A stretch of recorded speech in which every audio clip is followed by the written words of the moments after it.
If you see me keep looking over my shoulder, I gotta watch my back. See, oh, she egged me.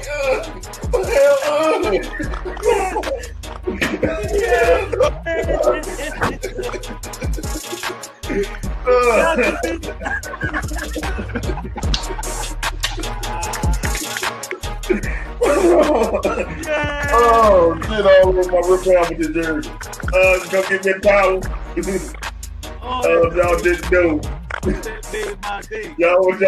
You fucking owners have handled Judge, gentlemen, retired? Come on! He should have been fired before the fucking season! Joe Judge, quarterback sneak on not one, but 2 times from the fucking 5-yard line! If we're talking echelon, it's going to be Yankees first, Giants second, Jets third, Mets last. No! Wait a minute. It's Yankees first. It's Yankees first. Okay. Giants second. Okay. Knicks third.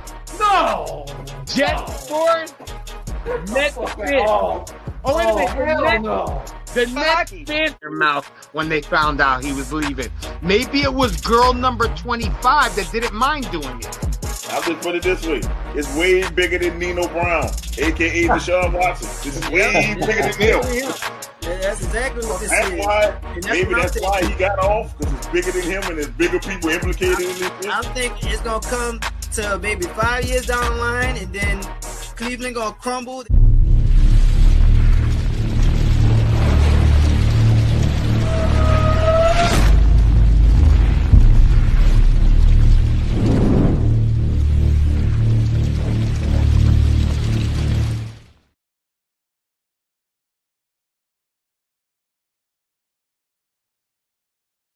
Hey, welcome.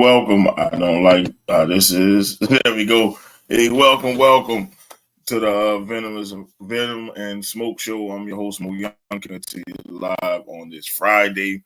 Hopefully, stream y'all let us be great today because last night was a struggle. We're gonna bring in the Puerto Rican Santa Claus, the Hater J.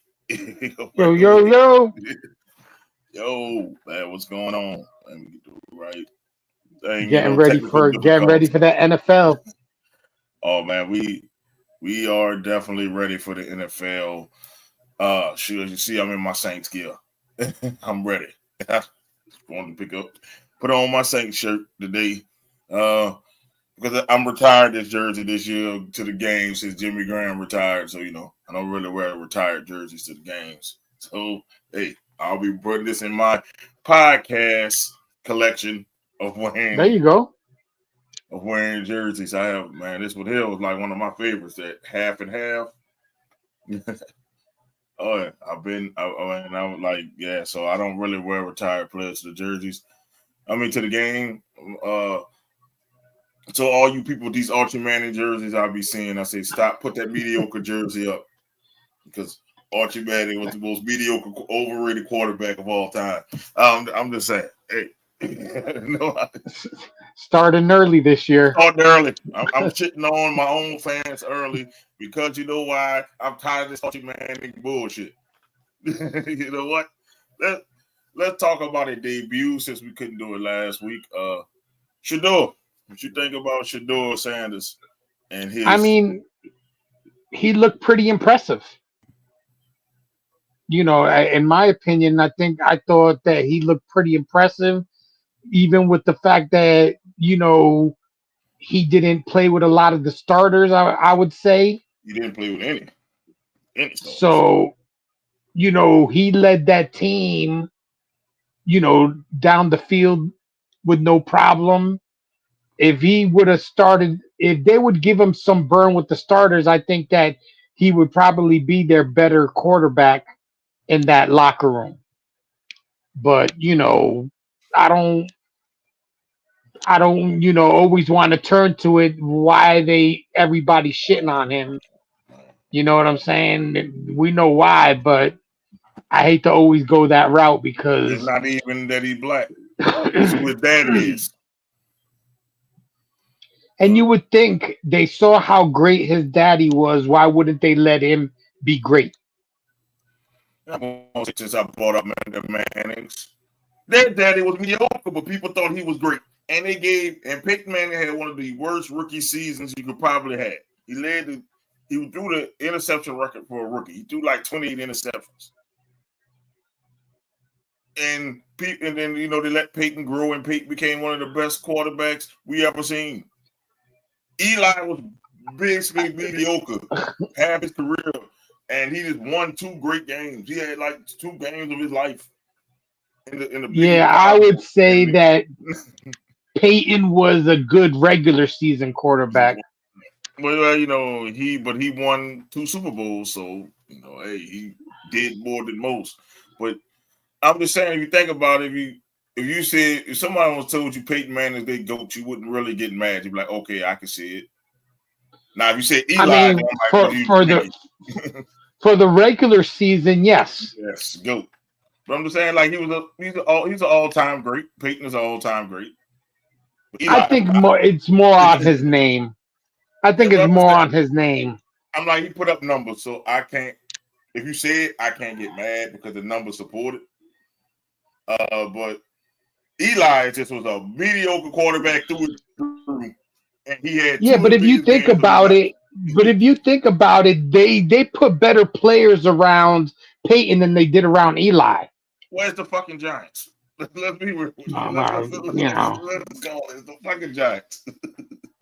I don't want to start too early on them. But I'm saying, the go-by point is we look at Eli and people thinking about putting Eli in the Hall of Fame, but we don't hold that against his daddy. I mean, they holding shit against Deion, and Deion hasn't said much of nothing. Haven't been to no camps, haven't been to no games. No, he's got to worry about his team. Yeah, so I'm like, so he's not involved as they thought he was going to be, and the kid goes out and balls out against the first team. I think the first quarter he bailed out against the first team. In the second quarter, he would beat the second and third team like a drunk. I was mad watching that game. And I'm like, he should have been in black and gold. That's all I kept saying. That's our quarterback right there. And I'm like, because he threw a dot. They questioned his arm strength. He threw a dot that I don't think you'll be mad if your quarterback made that throw. But that first touchdown pass, he threw it through the hands of 2 people, and they went right to his receiver. That was a dot. And then he threw another dot for his second touchdown. And I mean, the dude was accurate. He just got to work on, being Fran talking with that rolling out the pocket shit. Once he get, if we put him behind the first team offensive line, we'll see it. But the kid did great. He backed up the noise. And then I would say yes. Yes, he backed up. I agree with you. Backed it up. And people like this. The people in the comment section, y'all keep moving the fucking goalposts. This is what I'm saying about moving the goalposts. Okay, he did well against it, but he wasn't playing their first team. He played the first team and did well against the first team. Well, it's his preseason. See, y'all keep moving the goalposts, and the dude is keep balling up. I'm a Cleveland Browns fan. That's my quarterback. If he's not my quarterback, I'm turning in my season tickets because he's the best quarterback on the roster. But they on that Gabriel kid from Oregon. He is trash. He was trash at Oregon. Let's call it what it is. A spade is a spade. He's a fucking midget that can't throw the fucking ball. Let's call it what it is, man. Let's call a spade what a spade is, bro. And boy's a fucking midget, and he can't throw the fucking ball, man. That dude about 5'6" playing quarterback. Don't get Anthony started. Because that's his squad. All Oregon quarterbacks suck in the NFL. The one that's kind of decent is Justin Herbert. That's the only one that's their saving grace. But every Oregon QB that ever went to the NFL sucked. From Achilles Smith, Joey Harrington, Dixon, they had a few of them that came to there, and they sucked. They all sucked. Just call it what it is, a spade, Oregon quarterbacks suck.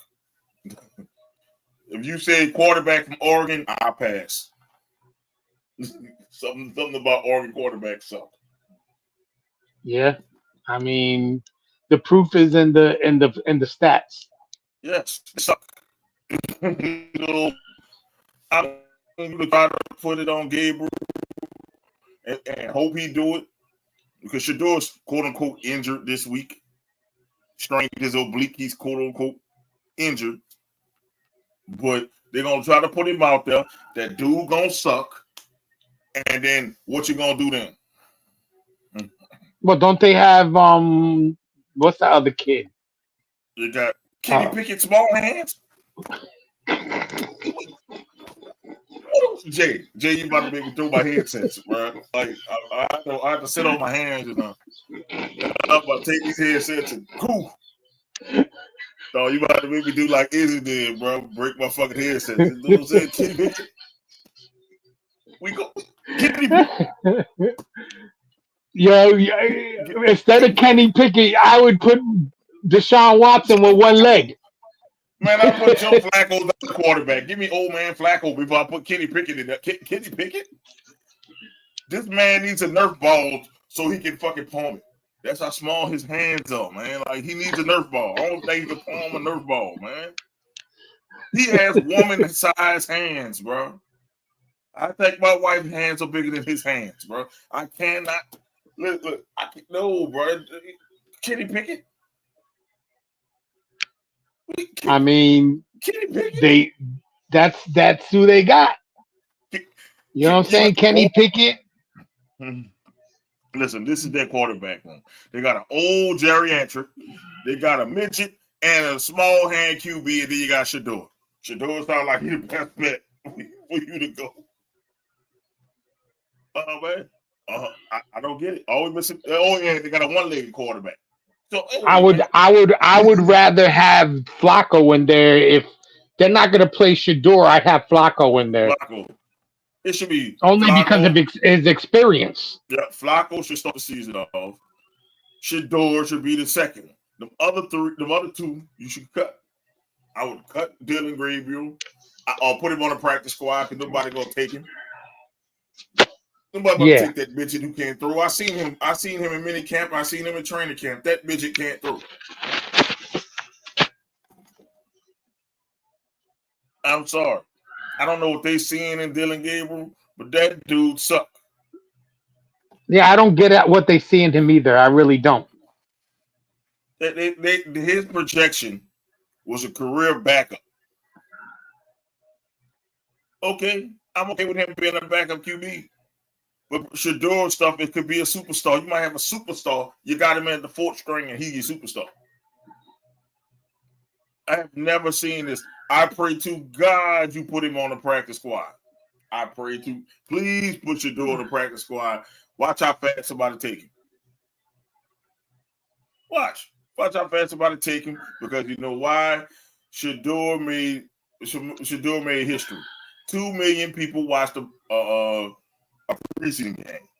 2 million people watched it live. Yeah, you're right. So wherever Shedeur goes, the money goes. See all those number 12 brown jerseys, they're gonna go in the trash. You're gonna get the number 12 jersey somewhere else. So I'm trying to tell people, I'm like, Shedeur Sanders. That guy there looks like a first round pick. He looked like a first round pick. And that's what I'm saying. You know, the eye test don't lie. You can do all that practice like Izzy like to say, it's a practice game, but no. Anybody, the preseason game or like your jamborees when you was in high school, even though it didn't count, that was live action. You was hitting. Yeah. You was getting hit. Preseason, my ass, you hitting in preseason. Yeah, but see, that's why I see so many players get hurt nowadays because they cut down preseason. Now preseason is what, 3 games? 3 games, and then some of them don't play at all, so that's why everybody get hurt. preseason gets you ready for the regular season because you getting hit. Like you got to get hit to play football. You got to My get your uncle body said that. conditioned to get hit. My uncle said that, man. He told me, he said, yeah, you got to get hit to play football. You can't just go out there after not getting hit to get hit. I mean, then you get hit and then your body not used to it. It's over. He said, man, he said back when he was with the Eagles, he used to do 2-a-days and 3-a-days and shit like that. I hated 2-a-days. Oh, boy, I hate it. 2-a-days. Oh, my God. Who the fuck wants to bust their ass in the morning and then you go have lunch? Nobody wants to do no fucking work after lunch. Hey, at least you was in New York. I was in New Orleans in that blistering heat. Yo, we blistering heat up here. Fucking, you start really, and you start in March with Yeah, weightlifting and stuff, and then yeah, August is when you start. Let's say your training camp, yeah. and that shit was hot, 90. Yeah, but the humidity down here makes that shit feel from 90 to 120. You be in this bitch, the heat index of this bitch be like, oh. And then you get through the morning practice. And then, you eat a little food. Let's hit it again. Oh. Yeah, but that's the thing. Down here, the morning practice would be all right, not as hot. It was after that afternoon practice, it'd be blazing, sun on top of your head, Yeah, it'd be hot 8 in blaring the on your morning. ass. It'd be hot 8 Shit. in the morning here. It'd be swamp ass weather at 8 in the morning. Like, damn, bro. I'm surprised we didn't have many more heat strokes, but I don't see them doing 2-a-days no more. They don't even go. They might put the pads on, the shoulder pads on, that'd be it. But I don't see them really hitting like they used to hit. Man, and I think that's why we're getting a lot of Achilles injuries, a lot of ACL injuries. Because the body's not right. That body's not right. It's not really trained. Because football is a gladiator sport. And I'm watching right now, the Atlanta Falcons quarterback just got knocked silly. Michael Penis? Not Penix. It was the dude Emory Jones just got knocked silly. He did the tour. The boy threw up gang signs. Oh shit! And I love football. If I'm watching the Titans versus the Falcons, I hate both teams equally. But I'm watching football. I hope that shit ends in a tie. But their quarterback just got knocked fucking silly. The Falcons quarterback.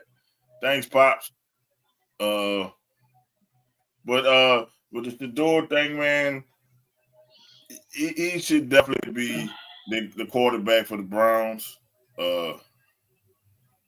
It's not because I notice a thing now on social media when you support Shedeur. Oh, you only doing it because he's black. No, I'm not doing it because he's black. I'm doing it because the dude is a baller. If Shedeur was white, I'd be doing the same thing. And I'm like this with my team. I'm gonna go to my team for a second. I have a black quarterback and a white quarterback. I don't care who wins as long as they give me the best chance to win. Yeah. But the thing is, people always want to make shit about race. I'm like, no, just because I cheer on a black quarterback and I so happen to be black, don't mean I'm just doing it because he's black. Because if he's shitty, I'm like, get rid of him. I think I got a black and white quarterback as well. Yeah. And they both played fucking good the other day. Well, hell yeah, they did. You did. I just need your starter to fucking Fields to fucking start hit the receivers in the hands. I need him to do that. Get a little bit more accurate.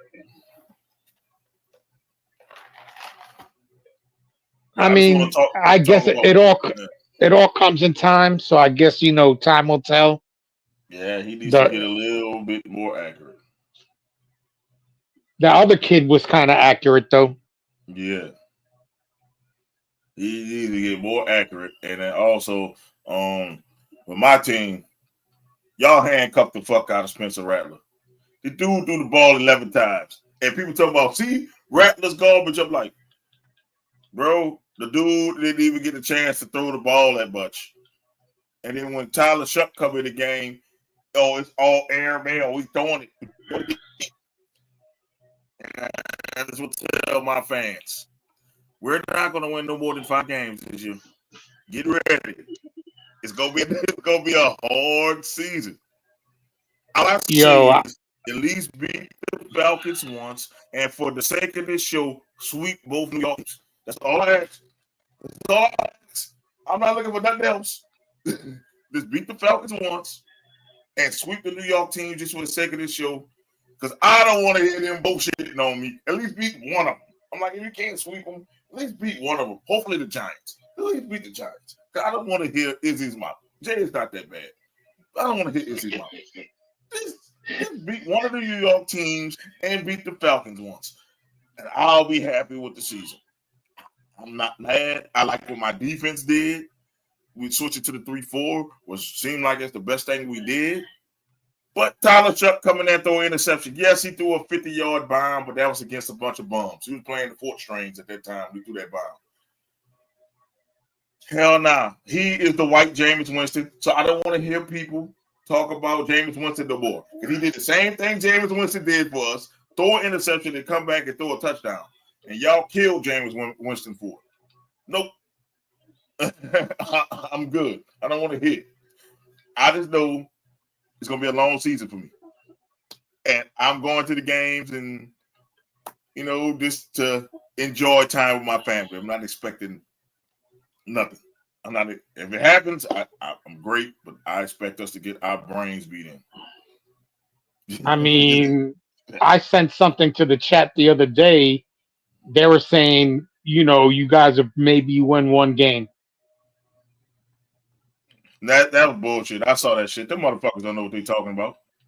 Half the games that say we lose, they don't realize that the Atlanta games will be tighter, and then the Tampa Bay games be tight because it's a rivalry. So you never put, and it's like we play Tampa and Atlanta good, and we always beat the shit out of Carolina because we match up good with them. So I believe we'll win one. We'll win at least 3 division games this year. 3. We'll sweep somebody or we just win against everybody. We'll split with everybody. We rarely get swept in the division. The motherfuckers know what they talking about. They just jumping on the gravy train. Little trash ass JV looking motherfuckers look like they ain't never played JV ball and won't talk. Fuck them. Man, fuck them. I don't know who your team is. Fuck them. Your head coach is Kellen Moore. That man passed a lot. He didn't pass a lot with Spencer Rattler. It's 4th and 2 on the goal line. This motherfucker do a running play. We didn't come here to see the running back, the backup running back. We came here to see the quarterback battle. Yeah, I mean, you think the rookie, they're going to have them throw the ball. Yeah, with the rookie they did, but we want to see Spencer Rattler throw the ball too. You keep handing the ball off. This day, Tyler Shuck is the starter. We'll be okay as Saints fans. Don't tell us a competition and then you mess up the competition by giving somebody more reps passing the ball. That's what I don't like. If you say it's a fair competition, they should be able to throw the ball the whole time. We don't even need to run the ball no more. We just need to see. But you think about it, Rattler played last year, so they already know how he throws it. Probably, yeah. And if fumble was his fault, whoever number 77 is, he needs to be cut immediately. That bitch was getting beat the whole game. And Jay, I know you're an offensive line aficionado, bro.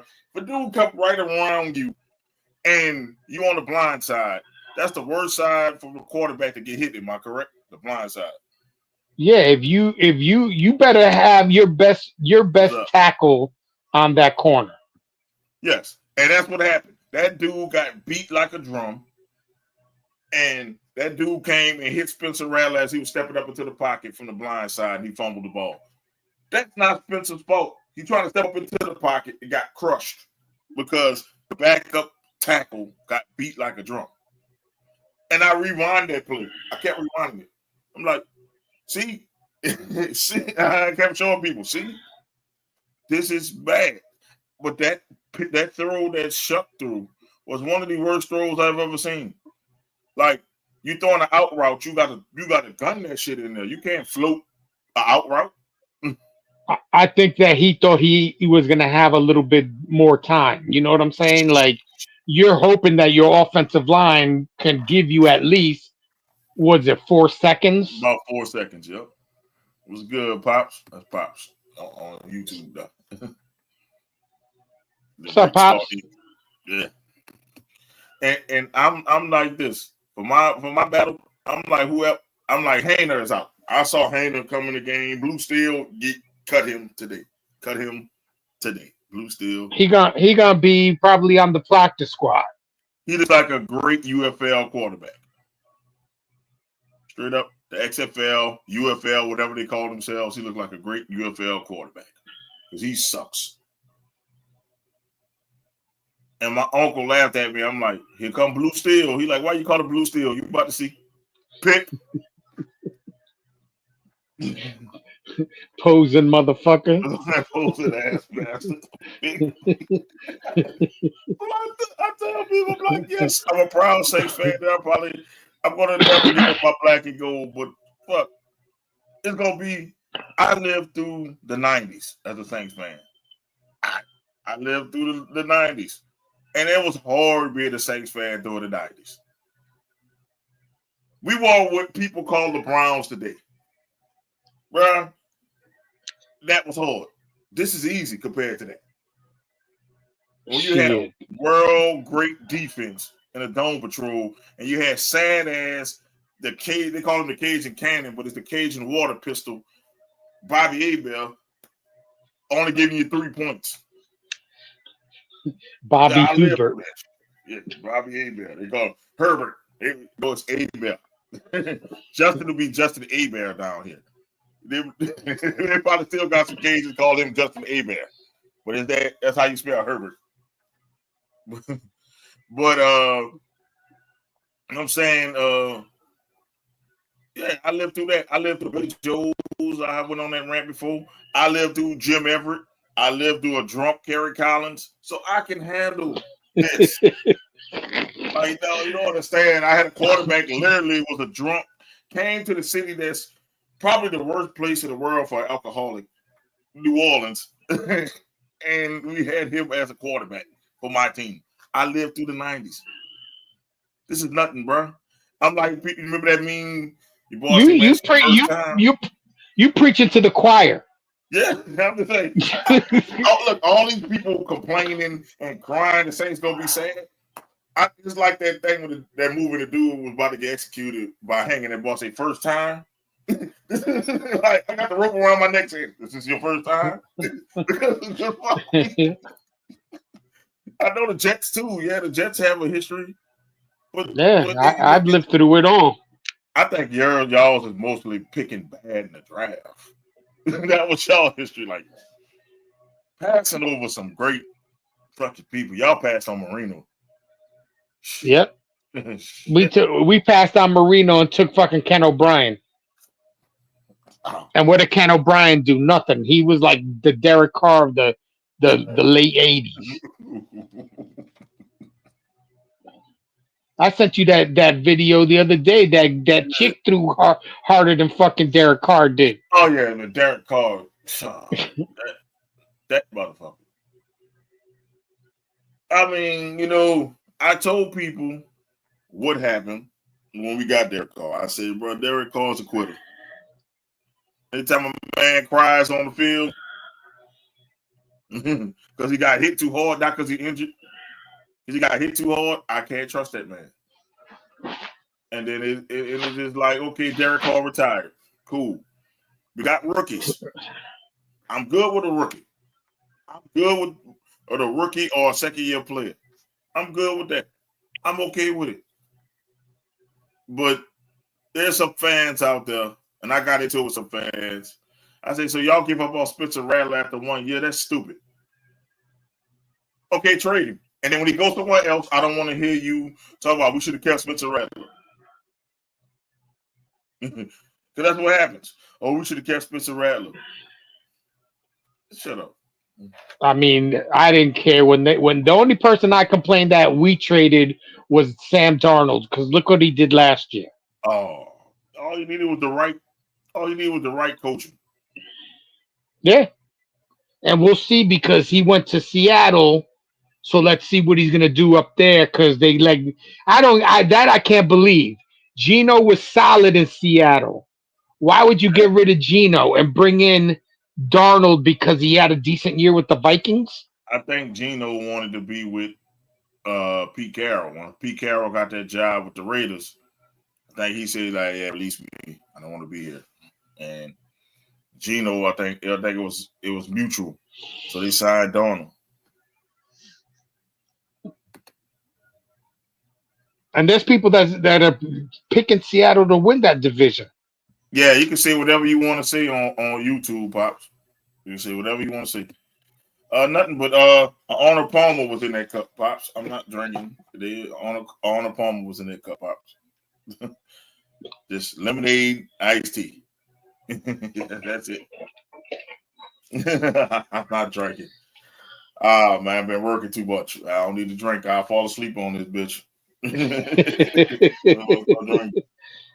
Yeah, what? You're doing Eric. Yep, I sure would do a docket. You be talking more. At least with me, you could tell the difference. I just look at you straight and be asleep, and I have fucking glasses on. You be like, oh, shades on. You be like, oh, look at Mo. Mo just looking straight ahead. You ain't gonna sit there like Sifto. Your head eventually will nod. Oh no! I dare you to find the show that I fell asleep. It was a show I fell asleep on last year. It was a wrestling show. I was gonna say it had to have been a wrestling show. It was a wrestling show. When we had a guest, and not because the guest was born, and because I worked a long night, like the day before. And I was tired. And the guys were talking. I just got quiet. And I had these shades on. And I re-looked at it. I said, you couldn't tell I was asleep. I didn't snore or nothing. I just was just. My ass would have fucking snored. My ass would have been like, I don't know. Look, I got sleep apnea. So, bro, I'm surprised I didn't snore.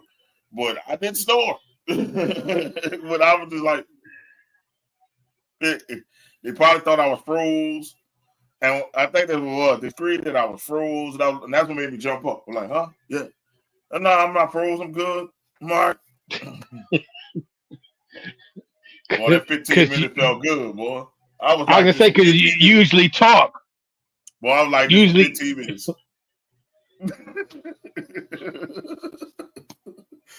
Look, we had about like 12 comments popped up, and I didn't even get to them.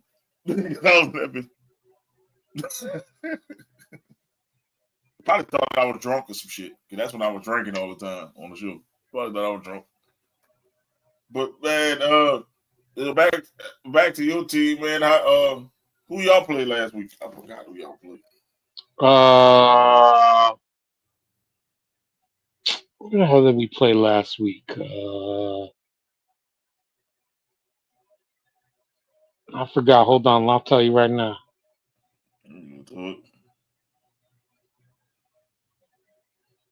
I play the Giants tomorrow. Yeah, we got the Giants tomorrow. Oh, y'all played the Packers. Y'all beat the shit out of the Packers. Yeah, the Packers. I know y'all beat the shit out of whoever y'all played. I was like, damn. And it wasn't, like I said, Justin Fields was in there. He did his thing, he did exactly what he was supposed to do. He marched downfield. You know what I'm saying? And when there was nothing there, he did what he does best, and he ran the ball in. I don't care how he scores, as long as he scores. Yeah, that Martinez kid looked good. Yeah, that other kid that came in, he was very impressive to me. That if Justin Fields flounders, You know what I'm saying? I think that between him and Tyrod Taylor, I think is hurt. So Mm-hmm. we have a decent backup. You know what I'm saying? Well, I think it's time for Tyrod Taylor to call it a day. Yeah, probably. I saw somebody say that was Shedeur comparison to Tyrod Taylor. It's not a bad comparison. As long as he stays healthy. I think Tyrod would have been bigger if he never got hurt. He kept getting hurt. Yeah, and that's where basically pushed him into a backup role. He said, y'all fall asleep with a guest on. That's crazy. That's why you have backup, bro. It ain't because of the guest. It ain't because of the guest. The guest was interesting. It's called life. Do you understand? That's it called life. Yeah, sometimes it happens. When you exhausted, that's it. How you feel about Travis Hunter's first game now that it's saying he will miss game 2 because of lower back injury? I'm mad because game 2 was down here and I was going to go see it. That's the main reason why I bought a ticket to go see Travis Hunter. Like for the preseason game, I was going to give my preseason ticket away. But that's the main reason why I was going to go to the game is to see Travis Hunter. And now that hurt when I saw that, but I'm going to still go to the game because fuck the Jaguars. That's why. But I'm gonna go to the game, and it sucks. But both the Colorado boys are hurt, so I hope that's not a pattern. But he cannot play both ways. No, and supposedly they only have certain packages for him to play defense. He wasn't going to play offense. He wasn't going to play. He wasn't going to start at wide receiver. No, they had him as wide receiver 2 and wide receiver and cornerback 3. So to me, that let me know he's a better wide receiver than he is a corner in the league. That's what it's showing me because he got knocked on his ass a few times in that game. I saw. He too light in the ass. He is a wide receiver. Travis Hunter is a wide receiver. He's not a corner in the league. And what is this? Supposedly, his wife is already filing for divorce. I don't know if that's true or not. But if it is, we told you so. Yeah, and I didn't know they got married in Tennessee. Tennessee, yep. And in Tennessee, you can ask for a lot of money. Mm-hmm. And it's funny because they said that they have no relatives or family, either one of him or his wife in Tennessee. She chose that state to get married in, so she knew what the fuck she was doing.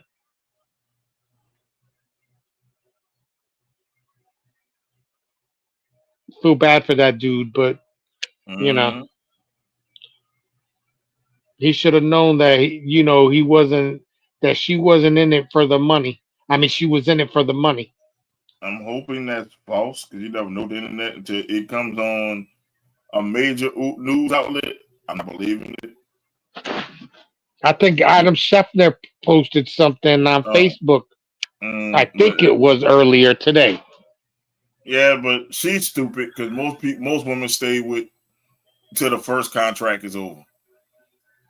So, I mean, most women stay for that second contract, and that's when you get broke off the most. So, she's stupid if she did that because once you get this little bit here, you don't get that second contract. You don't get access to that second contract. You're just there for the first. So you get this little money and you go on about your business. She's stupid. She should have gotten pregnant. She would have gotten a lot more money. She did get pregnant. He stupid never got her pregnant too. She was married pregnant. He was stupid. Oh, fuck that. Pregnant. That's on him. Travis, we had this conversation with my boys last night at work. Travis Hunter is I'm gonna tell you what he is. He was a nerd that never got none when he was a fucking kid. He was a nerd that was an amazing athlete. He met this sucker chick. The chick took advantage of his innocence, and that's just what you're seeing right now. And people were telling him, you know what I'm saying? People was telling him, get a prenup, get that, protect yourself. But some people got to learn the hard way, man. Because she was definitely Thing is, I think his NIL money is safe. But that's before they got married. But that NFL money, shit. And what was it? His contract was all right. Yeah. Who's that Punk? Great start. What are you talking about? What Punk?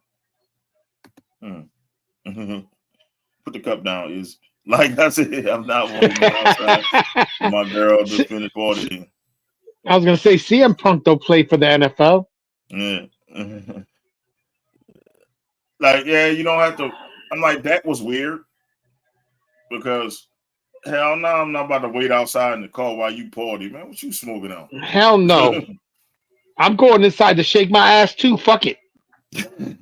I don't want to be in there when you shaking your ass. I'm gonna be I'm gonna be down the hall, but I would not be in the car. I laugh, man. That shit crazy, man. But I hope it don't affect his play on the field, if that's true. I mean, it might, because you know how if you guys, like you and your friend said, this is probably the first serious girlfriend he's had.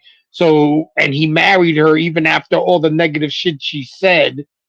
So you know it's gonna hurt his ass when she does break it off, if she did file for divorce.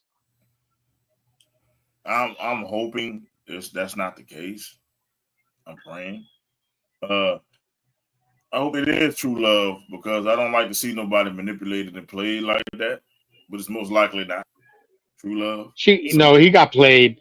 We all knew he was gonna get played. Yeah, but the thing is, I'm not about to sit around while you go to a club, grind on other dudes, while I'm sitting in the car. Look at it. Probably look at anime or some shit in the car while she up there getting pumped and grind on. Hell no. I can't go in the party. You can't go in the party either. Or you can Uber your ass to the party. I ain't going. Listen, if I'm a college football star, I'm not trying to get a girlfriend. Nah, honestly, I'm not. I'm not getting married till I retire. Yeah, at least close to it, like towards the end of my career. Then I'm getting married. Then I'm finding somebody, because I'm going to find a woman and not these little girls that are trying to milk me for my money. The temptation too great to be a damn star. Hell no.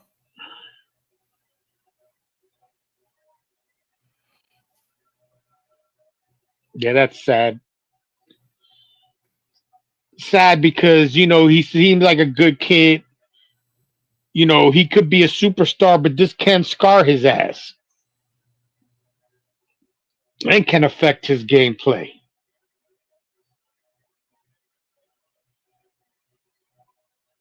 Let's see.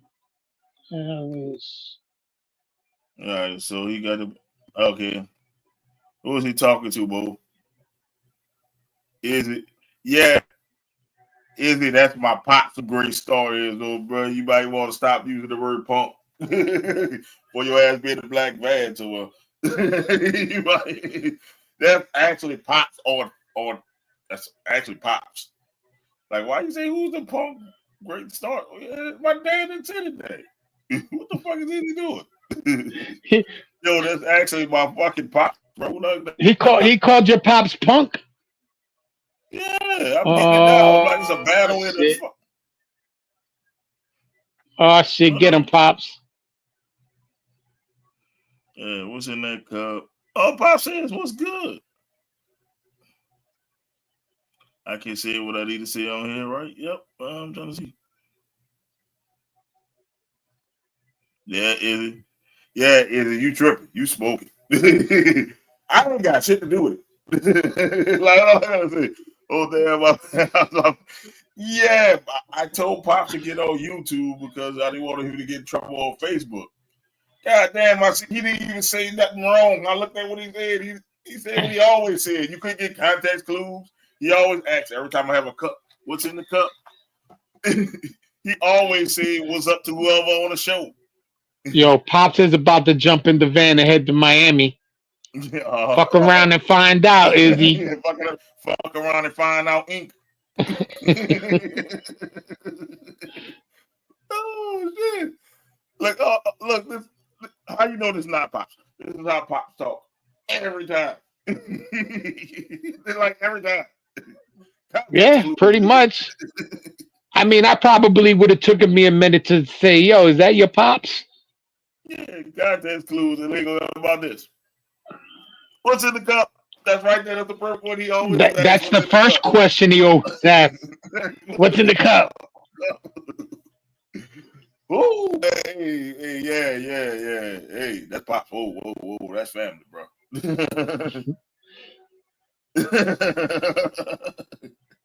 He was about to break out the arsenal on his ass. Oh shit! I'm sorry, Pops. I didn't know it was you. But why you be mean, even if it was somebody new? Why you being mean to new people? We need as much people we can get. Put the drink down. No more mojitos for you. Put the damn drinks down, man. Like all the weird people, like all the weird comments we get on this show. You don't say that shit to none of them, but somebody being nice and asking me what's in the cup. You go Izzy got that motherfucking that glass of courage going on with his mojitos. Oh my God! Why? Oh Lord, of all people, Lord no, Lord no, Izzy. See, that's why I say the Saints. That's why the Saints got to beat the Giants. Because this bullshit right here. FAFO. Nah, don't FO. Nah, don't FO. Because I'm going to find me a new co-host. FO. Yeah. Stop. Might have to bring Lala out of retirement. Oh my God. Like, damn, man, you go on that Pop's next. I like that. He going at the pop next. I'm like, what's going on, man? What the fuck? That's why I was confused at what he was saying. I'm like, who the fuck is he talking? And then when Anthony said, "Oh, you talking to your pop," I said, "Oh shit, hold up, no." Hit the brakes. Oh shit, put the beer down. They might spike your beer. Put the beer down. Put the beer down. You drinking some foul ass beer. Whoo, shit. Man, but back to Travis Hunter, man. I see him as a wide receiver. I don't see him being a corner in the league because to be a cornerback, Don't you got to be tall? Shouldn't you be semi-tall? Yeah, he's tall. He's about 6'1". And he probably got good jumping ability. So I'm like, he has to be a full-time corner because that's a full-time job, more than receiver is. Yeah, I'm like, because playing corner, you have to be locked in because these are NFL wide receivers. This ain't Willacoochee State you playing, bro. This ain't this ain't college where you got some bankers playing wide receiver, dude. These are real NFL best of the best people you're playing. The third or fourth receiver probably was the man on his team in college. Like, think about that. Like, you can't be splitting it between offense and defense. Your body not made to do that. you're not. I mean, listen, when I played back in the day, we played both ways. We didn't have a lot of players where, you know what I'm saying, where we could just play one side of the ball. We played both ways. And your body's really, when you're a teenager, yeah. Yes. But when you getting hit by grown-ass men, that's different. After a while, you're going to break down. And we also play over 17 games, man. We didn't play that shit. We played about 10, 11. You can do that shit about 10, 11 games before that shit start wearing on you. You know how many nicks and necks you got playing football, like little injuries here, then them bitches start building up. I don't know about you. I know after the season, I used to be looking like a mummy with all the ice packs I used to have over me on the ankle, wrists, shoulders. I used to have all kind of ice packs on me because the season that wore on me, man. You expect this man to get hit and then hit somebody. See, that's the thing about him being a wide receiver. He's going to get hit. And then as a corner, you got to hit somebody.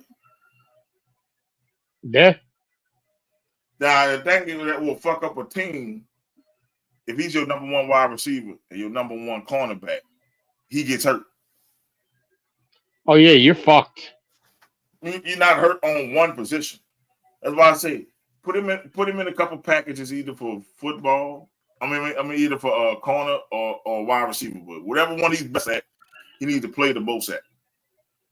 And I'm going to play him. I'm going to play him in the slot. Yes. I'm not going to play him. He's not going to be my main number one or number two. Yeah. You know what I'm saying? If he's going to play defense. Yeah. But if he's just going to play offense, then I might make him, depending on who else is on the team, he might be my number two. But if not, I'm playing him in the slot. Yeah, Brian Thomas is the number one of that team. But I think the Jaguars got him to play wide receiver. And they told him he could play corner. Because the Jags need a wide receiver. They need another wide receiver. I think he's better at wide receiver than he is at corner because he's not listed as the number one corner. He's listed as the number two receiver and number three corner. So they got him in the slot at corner. So that lets me know all I need to know that he's a. And look, he's already hurt. He's hurt. And he's already hurt. And he didn't even play a real NFL game yet. Because as Izzy said, this is practice. Practice my ass. People still get hurt in practice. Old English. Well, you better drop that OE. The OE Ooh, that shit'll fuck you up big time. Look at Jacksonville. He's probably drinking a 40. Shit. Get a 40. Shit. Jacksonville schedule. Travis Hunter going to have a rough season. Let's look at Jacksonville's schedule. Let's see. All right, they play get off of preseason because I don't want to hear practice. Well, the Panthers game is a winnable game. Then they play the Bengals. Ooh, shit. Texans, 49ers, Chiefs, Seahawks, Rams, Raiders. Damn. Texans again. Chargers, Cardinals, the Titans. That's not us. That's a win. The Colts, the Jets, the Broncos, the Colts again, and the Titans at the end of the season. Yes, that is a hard game. That's a hard schedule. To see I can't see him playing both ways, bro. He ain't gonna play both ways. Not a full season. I don't see him playing both ways. Maybe like a package or two here or there. Yeah. I don't see it. That's murder's row when he played the Chiefs and 49ers, man. He gonna get crunched up because he's not a big guy. No, that's what I'm saying. He might be a better receiver, but he's still small. The OE, man. I don't even know why. Bro, OE is malt liquor. That ain't beer. Yeah, that's not beer. That's like that shit'll burn holes in you. Maybe when you're young, you could get your body can handle that shit, but when you're older, that 40 is gonna fuck you up. By the time you're done with that shit, Mrs. B is gonna be pouring you into bed.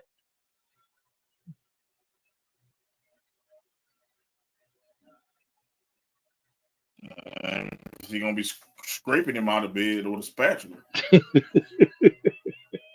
Man, the Seahawks have beaten the fuck out of Kansas City. They beating the dog shit out of them. I know, Izzy, it's practice, but they get the Chiefs are getting the dog shit beat out of them. It's only 13. Me, I got 13-0. Man, I'm looking. I know, but listen, it's early, man. I think it was in the first quarter. Yeah, I think so. They're scoring every time they touch. No, in the second, the beginning of the second. Every time they touch the ball, fucking Seattle's going, man. This shit. I think Seattle might be that sleeper team that they, like you say, that wins the NFC West. Because I've been watching them for preseason. They look good, bro. Even with Darnold in the game, they look good. You even think about it, they got a good running game. They have good receivers. You know what I'm saying? All you need is a game manager. And Darnold And that's managed a all. lot of games last year. So, Yeah. you know what I'm saying? I think they could have plugged anybody in to be the quarterback in Seattle and be successful. Thank you, Darryl, for the like, man. Did not hear Rice suspended 10 plus games? No. They haven't had the meeting yet. It's going to Yeah, be the in meeting is September. after. Yeah, the meeting is at the week 5, which is fucked up because Yes. Jordan Anderson got suspended for 3 games for falling asleep in his car drunk. But you're gonna wait till after the Chiefs have their hardest. I'm gonna get with you on this with the Chiefs. After they have the hardest 4 games. They start off 4 games, like hard schedule the first 4 games. And then you had the meeting after that. Yeah, bro, y'all not even hiding no more, bro. And then you think about it in their division, you could, let's say you win those 4 games. You know what I'm saying? You're gonna be already in a better position at the end of the season. Because the Kansas City doesn't have that great they don't have great receivers. So I Yeah, think that would help them out big time. I would say if you're you're supposed to have that meeting before, like during preseason. Oh, breaking news. They couldn't come up to with it, so that's why they're going the first 4 weeks. They were trying to give them 10 games. The NFLPA said no, so they couldn't come up to an agreement. So now that's why it got pushed back 4 weeks. But still, I find it convenient it got pushed back 4 weeks. He hurt someone, bro. That should at least be 12 games. He hurt someone, and not only that, he left the scene of an accident. But it should have been the whole year. But I would be nice at 12 games. But you know what? I'm gonna say this. So you telling me what Deshaun Watson did is so if you get less than Deshaun Watson, you tell me what Deshaun Watson did is worse than what he did? Hell no. That's all I'm saying. I mean, who did Deshaun Watson hurt? He didn't hurt anybody. There was just women trying to get money from him. Yeah. He didn't hurt anybody. Look, he was found out guilty. Criminally, he was found out guilty. Rasheed Rice got to serve jail time, even though it's a bullshit sentence where he can pick which days he go to jail and then he can come back out. He hurt someone. Like we shit on Henry. People shit on Henry Ruggs. I don't understand why they didn't have that shit during the owners' meetings. They should have had that decision during the owners' meetings. And honestly, it shouldn't be. I mean, I get the Players Association has a say because it's a union, but you fucked up. That's something you caused bodily harm. And you're gonna says you couldn't take the 10 plus games. I would have taken the 10 games. Take the 10 games. You hurt someone. I would have taken the 10 games. I would have had 7 motherfucking. I would still have 7 games to play. I'm gonna see. I don't get how the NFL runs their shit. I really don't, because Deshaun Watson was suspended before the season started. Mm-hmm. And that's how it should have been with this dude. And honestly, he should have been suspended indefinitely. He should have, because of him running away from an accident. And you're supposed to be a representative of the NFL. Don't you think that him doing that makes the NFL look bad? Yeah, but look at this dude's fucking. This he got sentenced. He got found guilty, right? He got sentenced to 30 days in jail and 5 years of deferred probation.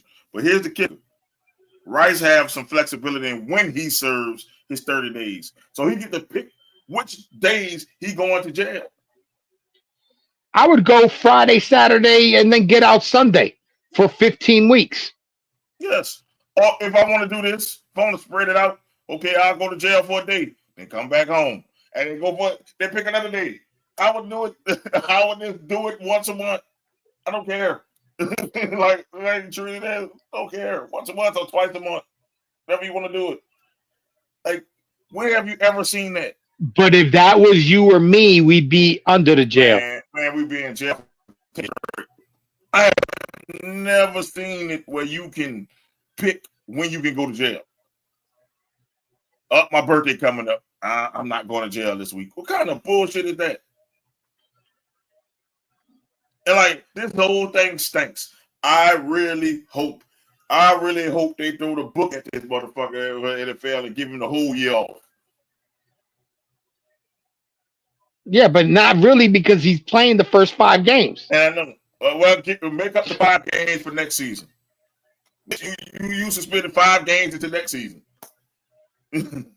That's how petty I would be. Hope you enjoy those 5 games, brother. Because you're gonna do a year. You doing a year. Fuck that. And honestly, any other team would have probably gotten rid of a player like that. I think it's because he's on the Chiefs team. With another team, he'll be suspended the whole year. He needs to be suspended the whole year. You hurt someone. Drag racing. But not only that, you left the scene of an accident, which I don't understand how he only gets 30 days in jail. What if that person would have died? That's the only thing. That's the only saving grace that person did die. And he probably paid that person a hefty amount of money to shut the fuck up. And that's what happened.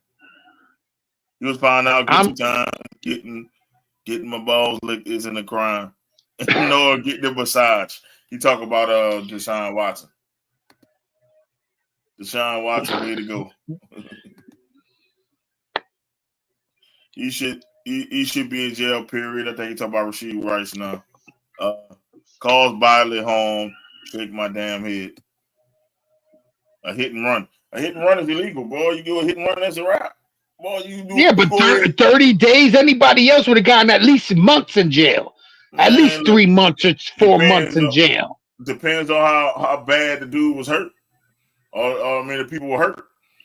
You might have got years in jail, man. You talk about months. That person didn't he just leave his car on the expo or wherever it was? Yeah, and walked away. And walked away. Well, ran away. He ran away. I'm saying this is fucking egregious as fuck. Listen. And the reason why it took so long for him to catch his ass is because, believe you me, that motherfucker was on drugs. Probably so. He probably didn't want to see. Probably, he probably didn't want them to, give him a test on that shit. But you drag racing. I don't like people who drag race anyway, because that shit is dangerous. You can have an all spot on the road and you don't see it, and you going 100-something miles an hour, and that fucking tire hit that all spot, man. That's it for you, man. You crash to somebody. If you're gonna drag race, you go to a race course. Yeah, you go to a track. Go to a racetrack. Yeah. Like, man, when I be, coming home, and I, sometimes I get off at 1, 2 in the morning, the motherfucker be drag racing up the fucking interstate, dipping and dodging in front of people and shit. I'm like, man, where's the cops when you need them? Let me do 75 and the 70. Here come a cop. Whoop, whoop. These motherfuckers doing 120. And y'all don't see the shit. Man, come on, stop that shit. Because they're pulling you over not for doing the 5 miles over the fucking limit. Something else. I'm just saying. Whoop. Oh, yeah. Whoop, whoop. Damn, bro. Why?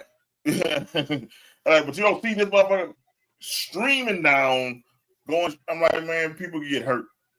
And I don't get why people like to speed. That shit is stupid. Listen, I don't like speeding, and I've even told my daughter this. If you're already late, what are you speeding for? Yeah, you know what I'm saying? You're not, whether you're 5 minutes late or 15 minutes late, you're late, regardless. So just get there in one piece, because she was one that had a really lead foot and got caught when she first got her license, got caught multiple times speeding. And I'm like, listen, if you're late, if you didn't leave yourself time to get there on time, then get there safe. Don't get a ticket. That's crazy. Yeah, that's my thing. I'm like, you already late. So what's the issue? But they were doing it for fun. They were doing it for drag racing. You know, they just doing it. Like, that shit's stupid. It's like, why are we doing that? You don't have to do it. And that's why I don't understand why he only got 30 days in jail. And then you get to pick when. That's the part that get me. You get to tell them, okay, I'm going to jail this week. Okay. And then you get out. And it'd probably be like, they're going to probably keep him in isolation.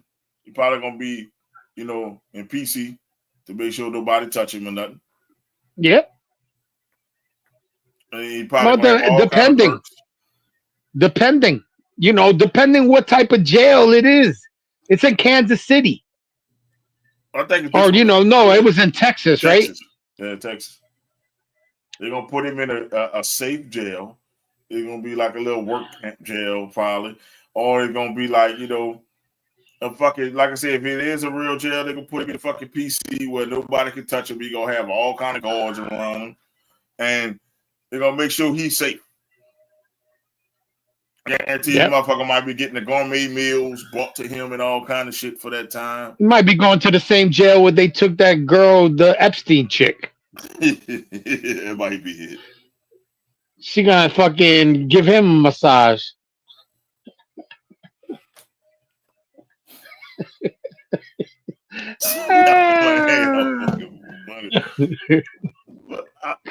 I'm gonna go talk about something else about the WNBA. You heard they turned down 200 from getting like 50, like it was like 50K to getting 250K. They turned out 250K. They believe they deserve to get more, like 250K a player.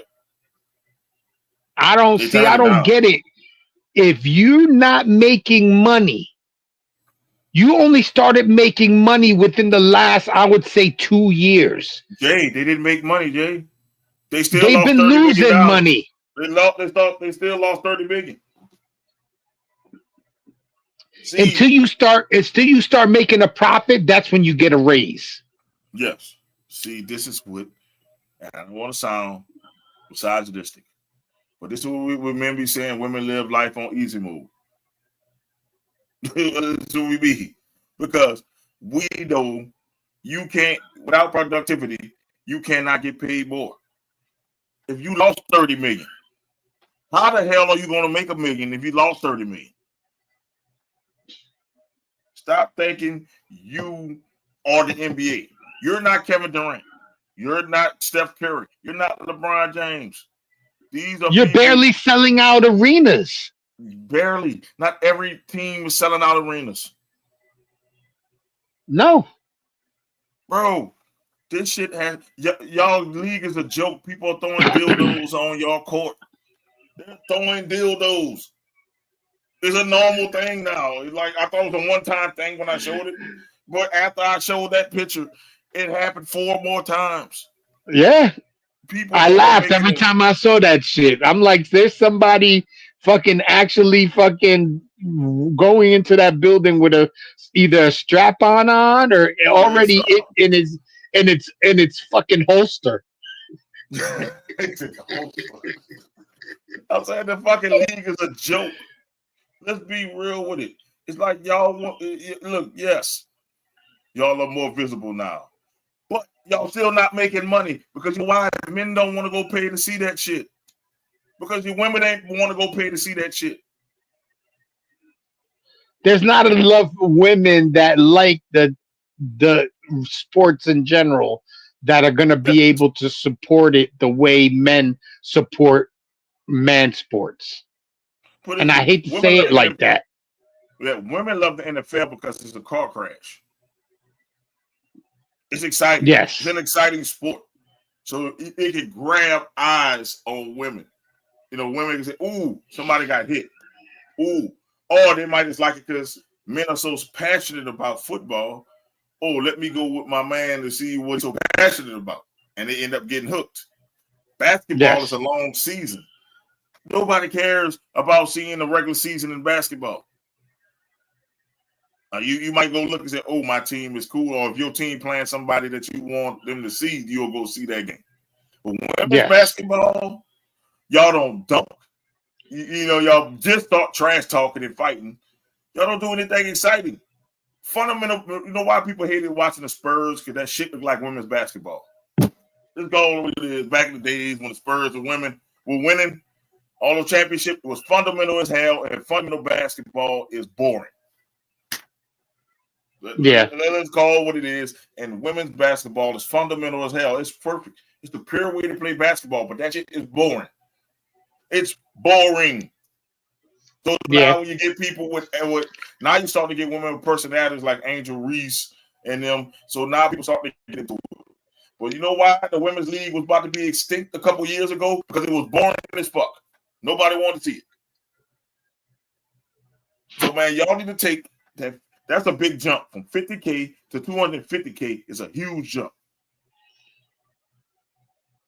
So let's say if you was making 50K and your boss come to you, hey, I'll give you 250K for doing the same job. What would you do? What would you say? You would take that, or you say no? I need more. I'm fucking grabbing the 250K with a smile on my face. But they're seeing these teams make a lot of money with television deals and whatnot. So they're being greedy. And this is my thing. When the NBA stops supplementing y'all, then you can ask for more money. The NBA is putting money into you. So it's the man league putting money into the women league to make it go.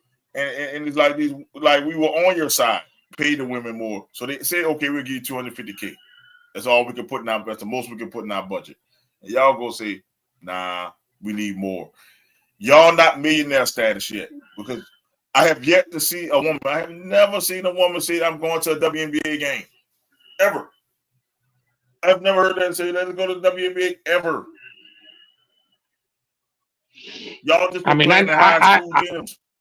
I know some women that go to games, but it's not like I don't see them grabbing season tickets. No, when you start when you got season ticket holders and shit like that, then let's talk about more money. Yes, and I'm just like, y'all just was playing in small ass arenas, like basically high school gyms a couple years ago. Yeah. Y'all just start getting charter planes and shit. Yo, take it easy. Even the NBA players didn't go from making like $5,000 to fucking $1 million. It took time. Y'all trying to jump and get that money right then, y'all gonna fuck up the league. You know, people then what if the NBA say, you know what? I'm not seeing no return on my investment. I'm pulling my investment. The league would fold. Yeah. I think that they would fold as well. I mean, honestly, that should be their threat. And I hate for them to have to threaten them like this. If you're not going to take this offer, then the NBA, I'm taking my NBA money out. Let's see how you survive now. Basketball only good to the All-Star break. Yeah, nobody watches the beginning of that. And then y'all season are only 40 games. So you don't pay 82 games like the NBA. You know, in the extra 40-something games, like 42 games, you feel me? That's extra revenue. You only play 40 games. You cannot get LeBron James money. You're not LeBron James. No. Even your biggest stars. Yeah, Caitlin Clark is not. Caitlin Clark is not LeBron James. Asia Wilson. Not LeBron James. And I mean, Angel Reese, that's a whole other story. But she's not even him. She don't command that type of money. No, maybe for fashion. Yes. But not for the W. She ain't making money for the WNBA. Not that kind of money. She don't bring that type of money. This is why. Why is it sold out everywhere she goes? That's what I'm saying. Well, even Caitlin Clark, they used to sell out, but now people see her song and dance, and they don't even sell out everywhere she goes. The league's supposed to be a success then, right? She got 40 games. So, I mean, 40 times should be a success at least. Yeah. So the thing is, I get you trying to get more money, but you did it. If you're in a different tax bracket from 50K to 250K. You're in a different tax bracket. You can't tell me you can't survive on 250K a year, and that's only your paycheck. Yes. And but that's the whole thing. Not everybody's gonna get paid $250,000. Okay. Yeah. But my thing is, you don't deserve to. If you don't bring no name, welcome to the world of men. That's why I say, yo, we don't want to be equal to the world of men. We learn this shit. We learned this shit when you younger. You learn it. Bro, life ain't fair. If you're not worthy enough, you don't get paid. Ain't no such thing as equality when it comes to money. See, everybody want to be equal. Ain't no such thing. My boss told me this shit to be we equal. I said, equal my ass. Ain't nobody equal. If I do more and I perform better, there's no equal. There. Like, dude, there ain't no equal. Ain't no such thing as equality when it comes to money.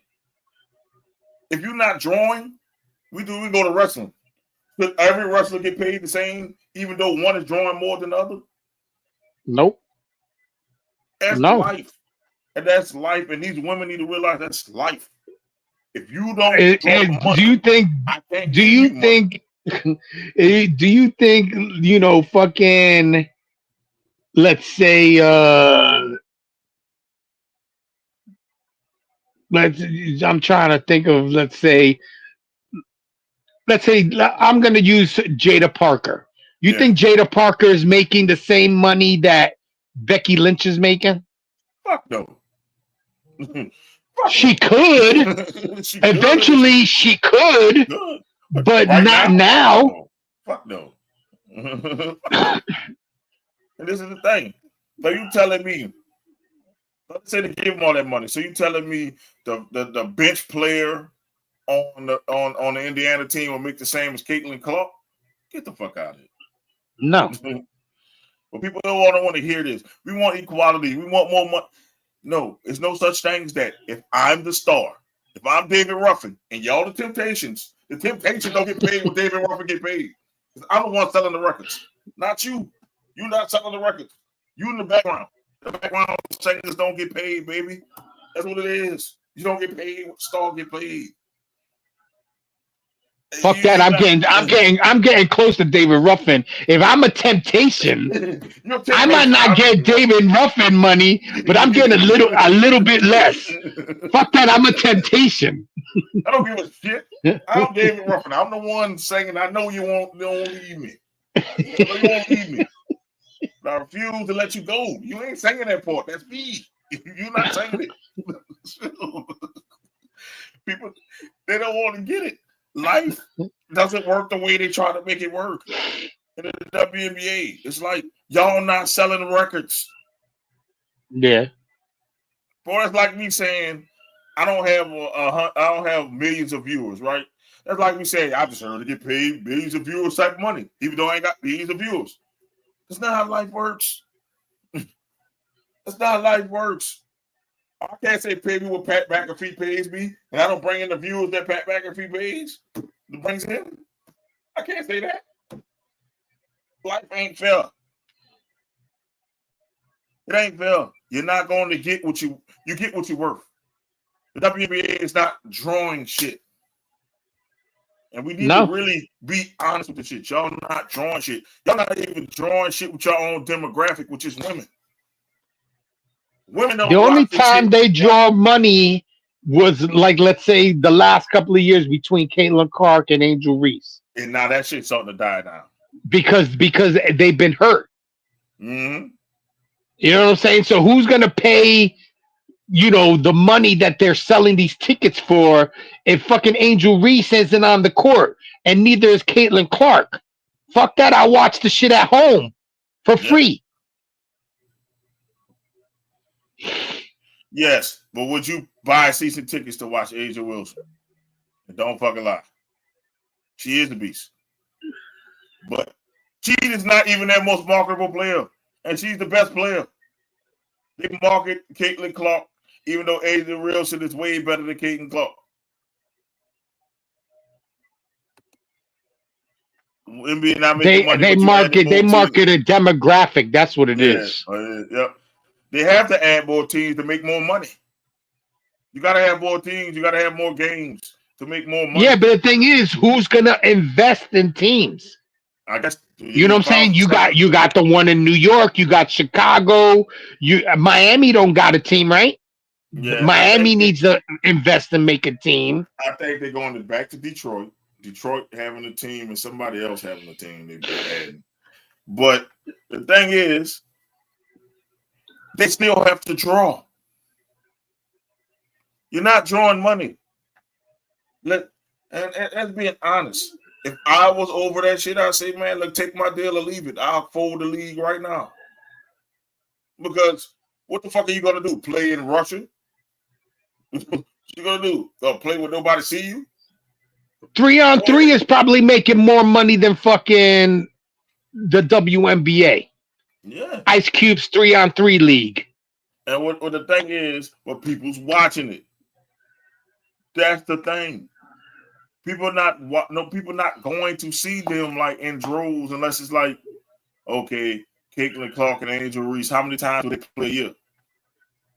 I mean, they play a lot. I'd say they play a lot. They play at least 7 or 8 times a season because there's not that many teams. Well, yeah, 7, 8 times. That's 8 games out of a 40-game season. And I think it might be more. I just threw that number out there. It might be more games. Well, they got enough teams to where they don't play more than about 8. Let's say 8 times. That's still a good percentage. That means the rest of the games I'm not watching. And that's only 2 teams. Bro, they don't get it. They're not worth what they're trying to get.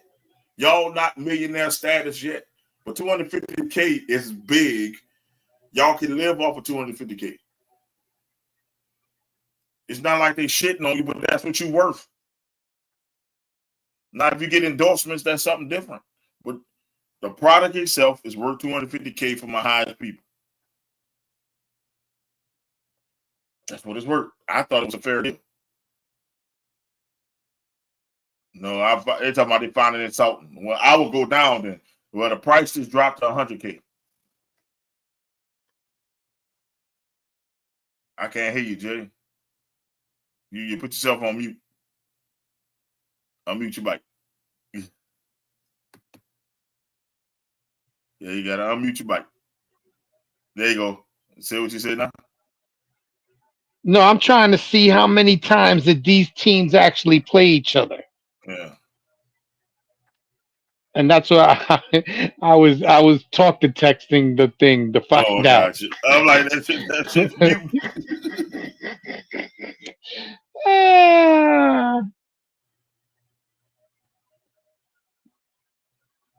Eric bring his ass on the show. I see you liked it. Who? Talk about Eric.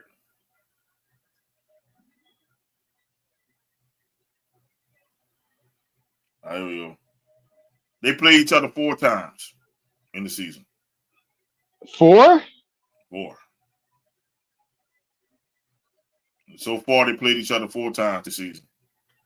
So, what I'm saying is, there's still not a big sample size. That's not good.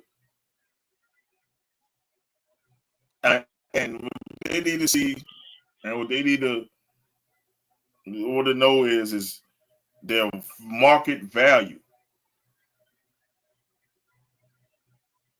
And I agree with your girl Parker, Candace Parker said, y'all had the biggest opportunity with y'all All-Star game to get more money, but y'all floundered by putting the worst All-Star game. I didn't think any All-Star game could make the NBA All-Star game look good. They did. They found a way to make the NBA All-Star game look great because that All-Star game was horrible. you floundered your chance because people were actually watching them. And I turned this shit off in the first quarter. You know what? I didn't even know it was on until it was on. That shit was horrible. And you want to get paid more and you put on garbage like that? Man, stop it. What it is called. I'm just saying, people So they play each other 5 times. Maybe. No, that's what it said. They play each other this year. They played, or they're gonna play each other 5 times. So out of 40, 5 out of 40. So that's 5 out of 40 is a fucking bad percentage. If all you're gonna do is sell out on, or do good in those games. Because look, when Caitlin Clark comes into Chicago, they have to move it to a bigger arena because they get more people's eyes on the game. But then during how many times they're in Chicago, so it might be 3 times in Chicago or 2. So probably yeah. One season they're 3 times, the next season maybe twice. Yeah. But you're got to go to a bigger arena because you're bringing in that much more. But that's only 5 games. The 13%. And it's not like there's other teams, you know what I'm saying? Yes, does let's say Vegas or LA comes into town, there wasn't that friction between players where we gotta get eyes, because nobody cares about fucking the LA Sparks coming to Chicago or to Indiana. But if Caitlin Clark or Angel Reese is going to another town, it probably brings up the viewing,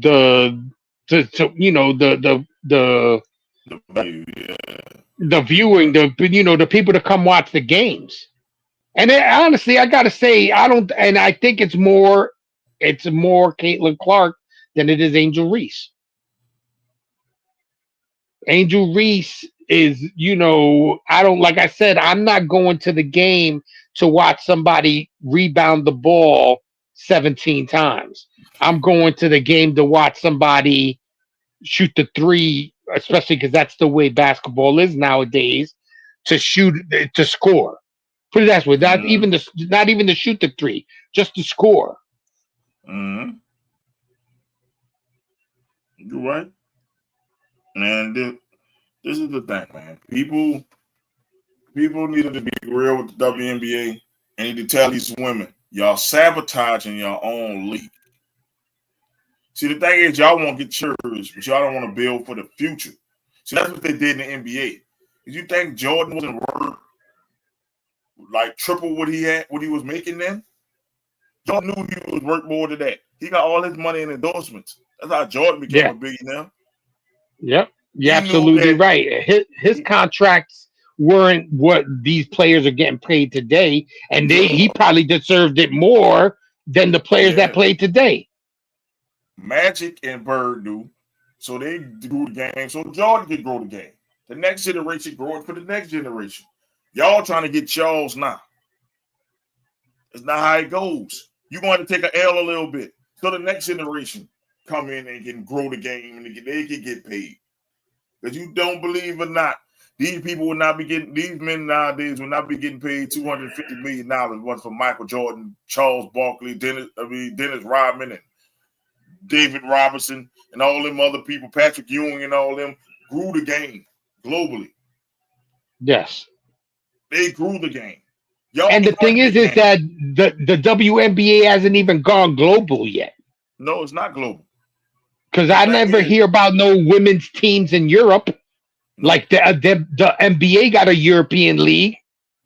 Yeah, they have European leagues for women, but it's not affiliated with the WNBA. So maybe that's what they need. And the women's basketball is bigger overseas than it is in America. But y'all can't reach people over there. because the game ain't global enough. Y'all games come on Lifetime and shit like that. Man, come on, man. That shit ain't growing. Y'all just start getting on ESPN. And you want to talk about getting more than 250K? You need to get at least on you need to get on one of the ESPNs, the Ocho or something. It has to be a big game to get on ESPN. Come on, man. People need to know this. Come on, man. Like, y'all not that big to be making demands, bro. Because if the NBA takes their money away, y'all have no league. No, they'll be going overseas like fucking Brittany Griner did. Yeah. And to go play in Russia and shit like that. But you know, but people don't like, that's the emotional side that comes out. And they like, well, we deserve to get paid a lot more because the men get paid. The men has grew this game. The men have grown it so far that it's global. Michael Jordan grew it. Y'all can have a female Michael Jordan and Caitlin Clark or Asia Wilson or, you know, Angel Reese if they could grow the game like that globally. Y'all got icons in y'all sport, but y'all know what y'all worrying about? Why am I not getting paid? Yeah, you're holding your hand out, but you're not doing nothing to contribute to make it better. Yes. This kind of sucks. They wonder why they threw green dildos on the fucking court.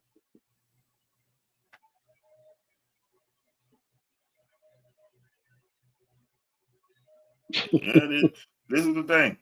I have never seen someone throw a green pussy on the NBA court. I have never seen it. Never a day I have ever seen a sexual device get thrown on the NBA floor. On any other sports floor.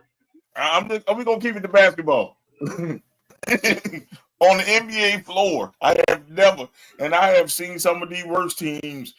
Just think about the Clippers in the 90s. I have never seen someone take a fucking sexual device and throw it on the floor. I have never seen somebody throw a pussy tickle device on the floor. I have never seen it until the WNBA. I've never seen it ever. And it happened once. It happened 5 times. Someone threw a green dick on the floor 5 times on the floor. Within the last month. The last month.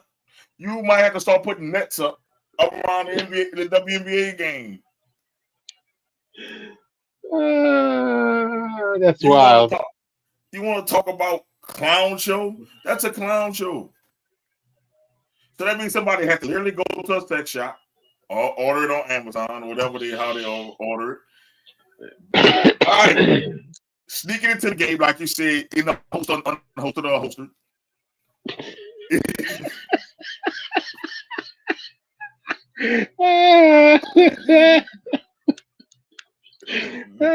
if it's hosted, they got to unholster it.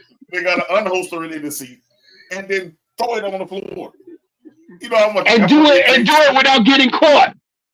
Because I think they've only caught one person. Yeah, and I'm thinking, you know how much effort that takes. People are treating y'all as a joke. I think what was the cherry on top of the cake was them wearing those T-shirts during the All-Star game. That was a bad look. He said spades. Spades is better. Man, spades are spades, though. People get hurt over spades, man. Shit. Black women's beach volleyball is better than NBA. Yeah, it is. Oh, hell yeah. Yeah, it is. Is it too late to get? No, it's not too late to get in the panel. Bring your ass. Yeah. We started late. Yes, we lied. Yeah, we started late. Like, you look at the time, it's only an hour and 35 minutes. We started late. Bring your ass.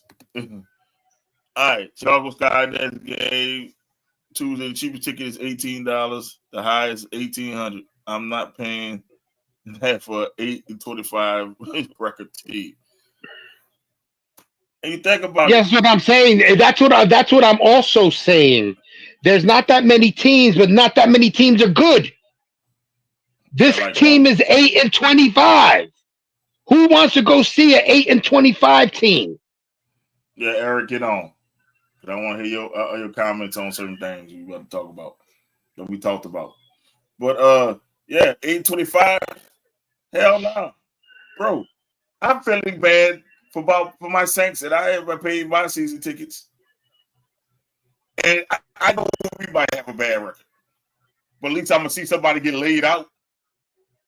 I ain't trying to go there and get hit in the head with a green dick. Because that's what's going to happen when you go to a WNBA game. That's the hazards of going to a WNBA game. You might get hit in the back of the head with a green dick. Pretty much. I'd be mad. Boy, man, woman, child will get these hands if I got hit in the head with a green dick. Shit is funny. Yeah, most people when they get mad throw popcorn.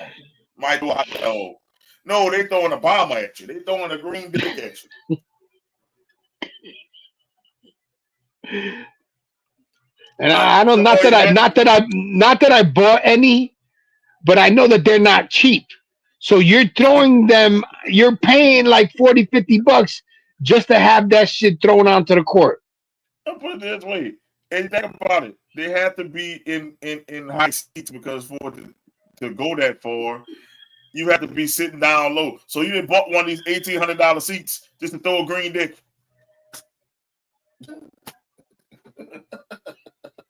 I'm trying to hit the bitch at the free throw line. That's what happened. The girl was walking. The girl from Indiana was walking, and the dick hit her in the back of the back. They threw a green dick at a player, and he hit the player in the back. Now, what if you got a soft tissue injury from getting hit in the back with a plastic green dick? Injury report: a dick contusion. What kind of shit, man? Come on, man. A dick contusion. That's what we doing. She got hit by a dick and she out for 5. But that sounds bad on all. That sounds bad on all costs because either she got assaulted by a dick or she got fucked by a dick. She got hit by a dick and she's out for 5 games. The next 5 games she got hit by a dick. Like, what? Should be evaluated in 5 weeks. 5 weeks. The dick injured her back too bad. The dick was deep in her back, and she got a bruise on her lower part of her back from getting hit with that dick. That's what happened. She got hit balls deep. Yeah, she got hit with a dick with balls attached. Like seriously, you don't understand. They literally throwing dicks on the floor. And you think I want to take? Like if I have a little child, you think I want to take a little child to a game that might get hit by a dick? Come on, man! You throwing dicks out there on the floor, man. Who does that? First of all, if you go into a WNBA game, you're not paying $1,800 for those seats. No, so you'll be safe. You're gonna be up on top. Yeah.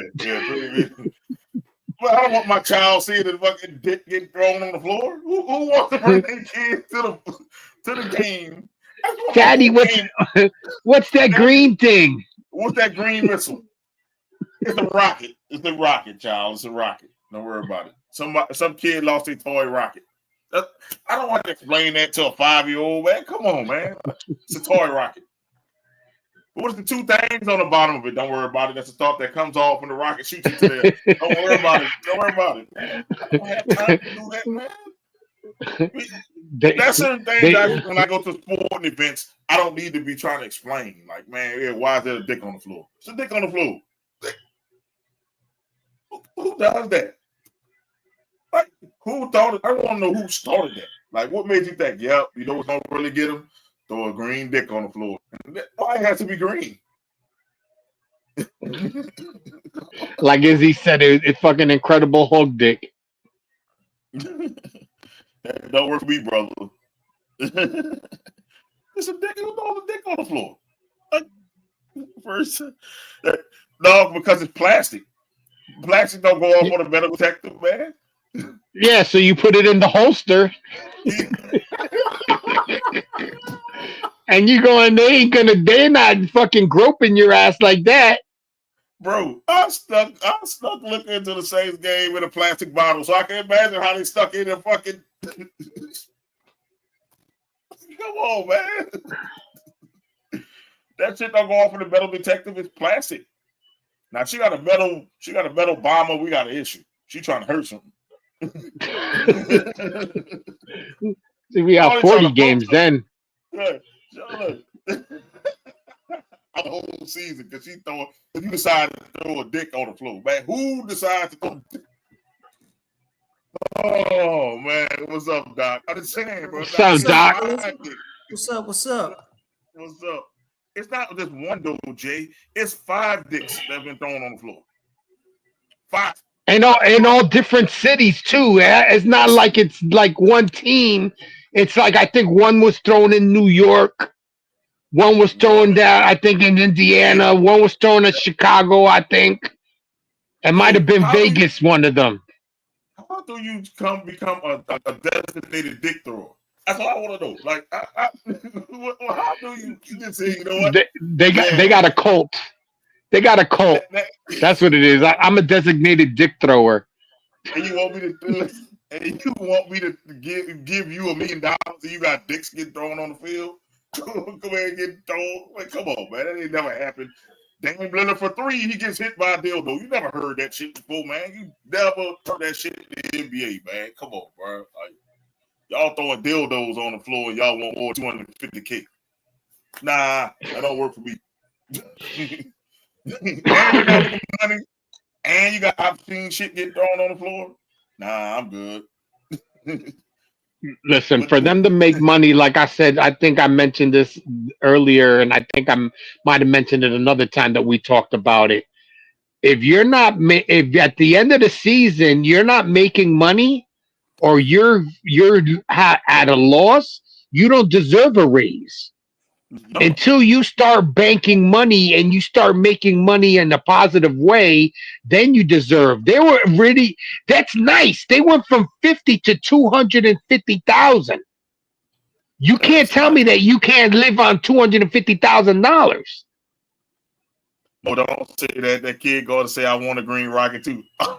Fuck.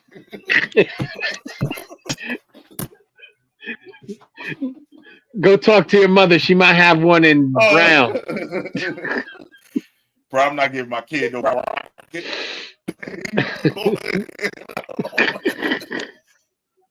Go to your crotch rocket.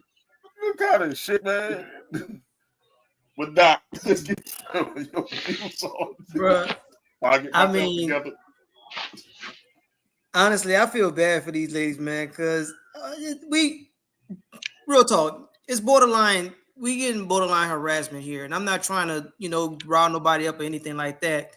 But I'm just thinking, I'm at my job or whatever, right? Now you could take the basketball out of it, you could take whatever out of it. I'm at my job, and it continually happened in the organization I'm working in. I'm gonna use fast food restaurant for example. I'm gonna say Popeyes. I work at Popeyes. I transferred to another one to another state. Somebody up in here just launching these rockets out here, and we just taking away from what I'm doing, what I'm trying to do to earn my living. It's difficult enough. They're throwing rubber drumsticks at your job. Hey. Like drumsticks. Your total be 15, 25. Right up. We just getting out of pocket, man. I really don't know, because the way that shit. That even sports right now, it just seems so scripted. Like you have the start of a season, someone's going to be the favorite, but then you're like, you know what? No, we're going to make these people the favorite. All of a sudden, these guys are it. This is the team that everybody wants to see, and this is how we're gonna make sure that they get us this viewership and get these dollars out here for people watching the stands. Like, I really don't it just seems like a ploy. Like it don't. It's craziness. You want to sit here and you first of all, you want to sit here and dig it in your pot, dig it in your pants low enough to get through security. And again, off the basketball stuff, you wouldn't do that at anybody else's event. You wouldn't do it at a high school event. You wouldn't do it at a college event. You wouldn't do it at, I don't know, a golfing event. You wouldn't do it at NASCAR. But y'all gonna sit here and mess with the women playing basketball just because, it's a part of the wave. It's something to do. Somebody got away with it and they doing it. I might as well do it too. They throw it, but if they throw a dildo in NASCAR, it might cause an accident. That's what I'm saying. I mean, yeah, that might cause why? But we sit here at the WNBA. Like it's bad enough. It's bad enough. They're fighting for the viewership because the demographic that they should have, they don't have it. And then y'all want us to bring it to it because men are the people that watch the sports, right? And I'm not trying to be sexist here. I'm just saying, like overall, if you want the sports to move, you want the gender of males to get involved in it, right? I mean, that from just this aspect alone is a turnoff. The fact that we got to sit here and put in airtime on it because it's continuously happening and no one's putting in these metrics to stop it from happening. It's not productive at all. You don't got no countermeasures to say, you know what? If you're caught, because if I was to throw something at the Pelicans game right now, I'm gonna get caught. Cameras are all around this arena. One way or the other, they're gonna come in at an angle where I'm gonna be like, damn, I look like this from the side, I look like this from the back. They're gonna have something rolling, and I'm gonna be escorted out, and I ain't gonna be able to go to the event ever again. And then fuck that, you're gonna have somebody rat your ass out. That's what I'm saying. I don't understand how these people have gotten away with it. The sad part is it's a woman that got caught. The one you said got caught. It was a woman who had the thing with. I don't see men doing that. I don't see men going to a sex operation store. That's crazy. Now, how does a woman on the floor? How does a woman get through? Because I mean, I'm assuming they take the same measures to get in the arenas as they would at any event. It's not metal, dude. But it's not metal. It's not metal. And two, they put it in their holster. If you think about it, they bring it already holstered in. So all they got to do is reach in their pants, pull it out of the holster, and toss it. Man, that's I don't know, man. Because I'm like, what the Diddy is going on? That's all I want to know. What the Diddy is going on, man. What's the message? What's the message are they trying to bring? Are they trying to ruin the WNBA by doing that? Or are they trying to bring eyes to the WNBA by doing that? Like, I don't get it. What's the message? It appears I don't know. They trying to bring the wrong attention to it. Like everyone says that there's this phrase that, you know, there's no such thing as bad publicity, but at the same time, yes it is. Like these people, they're literally they're fighting for it. They're fighting for equal pay and stuff that, I mean, that it should be warranted because being a professional athlete, and I mean, we talk about this all the time. Like it is a real job. You have to get up, dedicate so much time to conditioning your body. You have to eat right. You have to treat your body right. There's certain activities you have to avoid. And you got to go out here and perform in front of thousands of people. There's thousands of eyes is watching you. And I mean, they could be here for one particular person, but I mean, you're contributing. You're a contributing person. So overall, the product involves them. And you up in here distracting people from that. I don't know you're doing it in the name of good sake, just so people could be like, oh, well, when the next time is going to happen, or you just want to ride the wave because somebody did it, and now you want your 15 minutes of fame because I guess anything in this particular, in this modern society, anybody that can get famous off of something, there's going to be 1,000 copycats.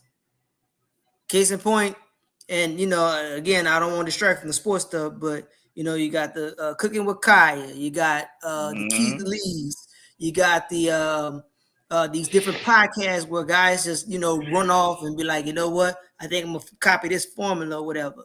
Like anything that catches a wave that gets a little bit of attention, somebody gonna take it and run with it and have it as their own. And I mean, in this particular aspect, I'm sorry for it. Like I really am. Like, yeah, I keep up with the WNBA, but I keep up with it for the stats reasons. I don't watch it. I don't watch it because one, it comes off a bad timing for me. I can't catch it that way. Right. Like it ain't got enough wave for me to be like, damn, I have to catch this. It's something that I do like. I like the Big Three. I have yet to see a Big Three game this year, and that's because I just found out, literally trying to find them. They come on Saturdays, and one of the Saturdays I'm not available. So unfortunately, I'm missing out. So I think they're done already though, because I think I saw Michael Beasley was the MVP this year. I think they got championships this weekend. Yeah, they in the playoff, the championship. Yeah, they got. I think they got championships this weekend. So I'm gonna definitely do my best to catch up with that. But I mean, but like I'm saying, that point though, Doc, on this, what you just said just now about how you watch it for the stats and stuff. Yeah, it's a fact that nobody's watching the WNBA, and they're demanding these millions of dollars, and nobody wants to take time out to watch it. And that's the thing. Like, I don't know who's the marketing. I don't know who does the marketing for the WNBA. And overall, pretty much any league that has these 12 teams and below, they historically don't do well. Like, as far as viewership. Like, think of the XFL when it first came out. The XFL, I think they only had 8 teams when they first started. Then it was like, okay, well, let's do USFL, another 8-team situation. And then they merged. Now you're back with 8 teams. And yes, it's football, but do we really watch it? I mean, will we really see the talent come out of it for the organization we really watch? I mean, overall, when you're in these Genesis, when you're in the first part of it, it's gonna be rough for you. Like, I mean, when the XFL first came out, I mean, they did great marketing for it because they plugged it just like they did with WWE at the time. It's like, well, you can watch this and watch that, and then they had good, I guess, promotions for it. It's like, man, they're not doing coin flips. Like, you literally gotta fight when you up in here trying to win this game. It ain't no just, we just got these 4 downs and that's it. Nah, bro. We starting off rough, we ending rough, and that's what it is. It eventually evolved. The WNBA, all right, yeah, y'all been out here since the 90s. So I'm gonna give or take going on 30 years. So who do you market? Because you're gonna need a person. You gotta have a face. Who do you market that says, you know what, you're gonna watch them no matter where they're playing at. They'll play with men, they'll play women, they'll play whatever. You got to do that because with the NBA, we had faces. We like, you know what? No matter what town he goes to, if he's close to your town, you're gonna want to watch him play. Well, I think each team has at least multiple players that are marketable. You know what I'm saying? Like, Indiana has the Sophie Cunningham. They have Caitlin Clark. Chicago has, Cardoza, whatever her name is. And they got Angel Reese. LA got Plum. You know what I'm saying? Like, you got people that are marketable, but I don't know if they're doing enough of their part to market themselves and their teams like the NBA does. You know what I'm saying? They just got an 11-year, $2.2 billion media rights deal. That's why they're trying to get more money, because they see 2.2 billion, but you're not contributing to making money for that 2.2 billion. You've lost millions and millions of dollars over since the WNBA started. There has not been a year where Yeah, they actually were in the green. I mean, yeah, overall, negatives for a long time. you give me a Yeah, the dog. negatives wow.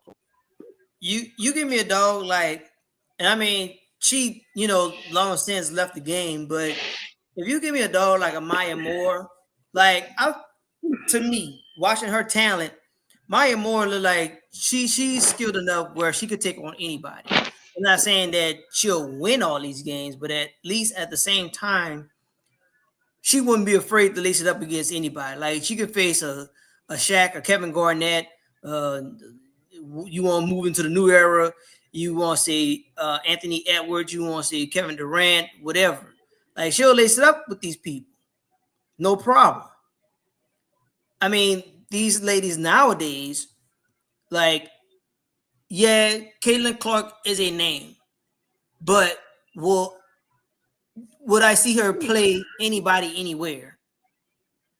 I mean, I'm still questioning that myself. I mean, don't get me wrong. Yeah, her game is smooth. Yeah, she could dominate. She dominated in college, in her professional career. Yeah, she's that. But if I was to plaster her everywhere, am I willing to go pay the price of admission to just go watch her play? But they have. That's the whole thing. When it comes to a person like Caitlin Clark, when she goes to certain cities, they have to move it to a bigger arena because there's more eyes on the game when it comes to her playing. You know what I'm saying? There's just she's somebody they need to they can market her. Each team should at least have one or two people that they can market.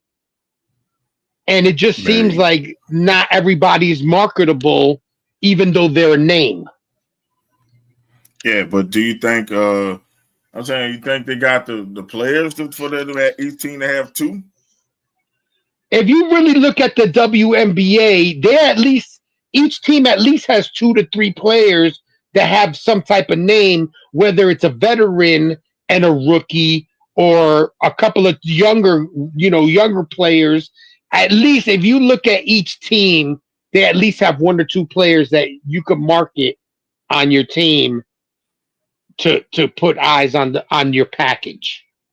Yeah, but for the casual fan, most of them don't care about those people. I think, for the most part, people know Asia Wilson, Clark, and Reese.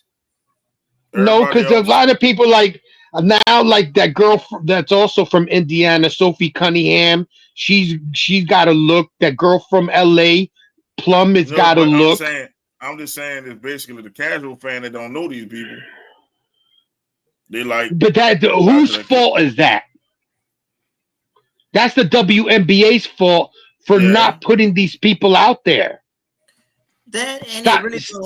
they don't market, they don't push faces like that either. they I don't. mean, They they don't. really gotta do it themselves.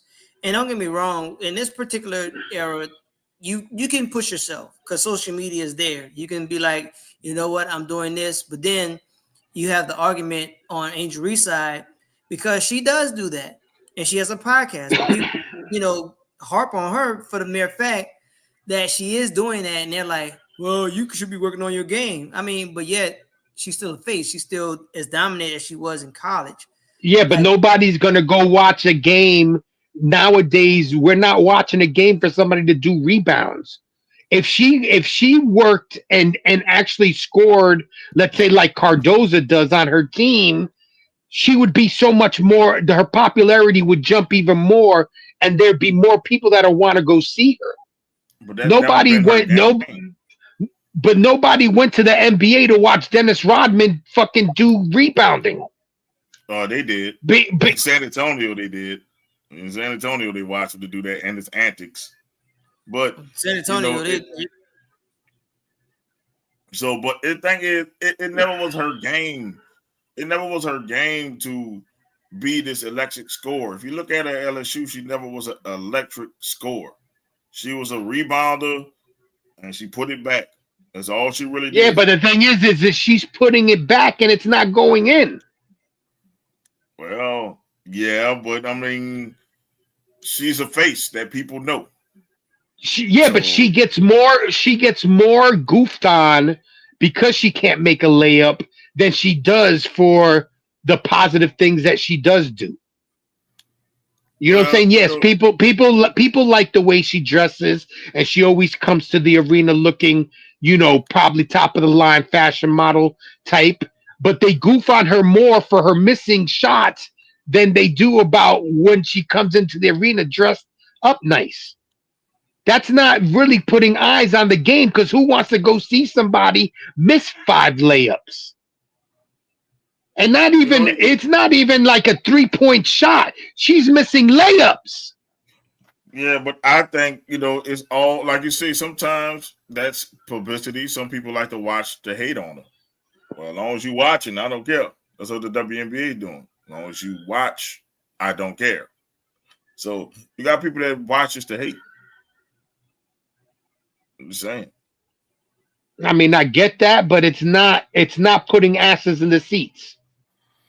And there's It's players kind of, on in this league that put asses in the seats. but it's kind of. She's one of the players that put asses in the seats. Her, Caitlin Clark, and Wilson. Everybody else is another pecking order. It's a pecking order, and people got to start realizing it's a pecking order with the WNBA, and everybody can't get paid like the top dog. And that's what it is. And at the same time, I mean, if they, I'm going to challenge the WNBA. I'm challenging the WNBA to not only, figure out how the schedule can work, but you got to figure out how to get these faces out here because, yeah, it's cool that you got women playing professional ball, but you got to sit here and you got to advertise it. Like, you got to get it out there. You got to get it where all demographics can be like, you know what? Yes, this is something that I want to do. This is something that I would want to bring my family to, because overall, you got these ladies out here, and let's just say we're gonna rewind about 10 years ago. 10 years ago, the top salary was like 75. And again, they're dedicating a good bit of their life and their time.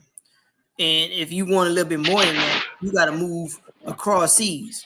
I'm gonna use Diana Taurasi for an example. Like, I believe the top I think the top the top salary she had was, I want to say 80 to 85. Okay, that's the If top I'm not mistaken. salary. Okay, it's Yeah. top salary.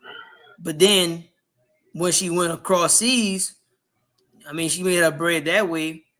But then at the same time, Because she women's basketball is popular overseas more than it is in the United States. Yes. right. People will pay to watch people play ball, to ball out. It don't matter if you're male or female. And in this particular situation, all right, y'all subsidized by the NBA. Okay, you know what the NBA does. Like, even right now, we're in August, so we're still 2 months away, about 8 weeks away from the season beginning. But yet they still pushing all their products. They got all these guys out here. These guys, they got their faces doing something for their team. Right. Or they got something going on where you're like, oh, this team made a move, and one of the guys that was a major piece with a major organization, with an organization that's been winning, and moved to another location that is up and coming. You like, oh, all they need is a piece. And then you wind up finding out that this guy moved here. A la Kevin Durant. Kevin Durant, all right, cool. Yeah, he's a former MVP. Yeah, he's multi-champion. But this up and coming team that can't get out of their own way, now he's a piece that's there. I mean, if they got stuff like that going on, then yeah. Because okay, the one move that the WNBA made that I can remember in recent time was Candace Parker moving from LA. I was like, oh, okay. I honestly seen her as a LA lifer, and then when she moved, like, okay, they made a splash. But other than that, there's no splash. Who do I really care about moving? And that I really know who's a multi-champion, so on and so forth.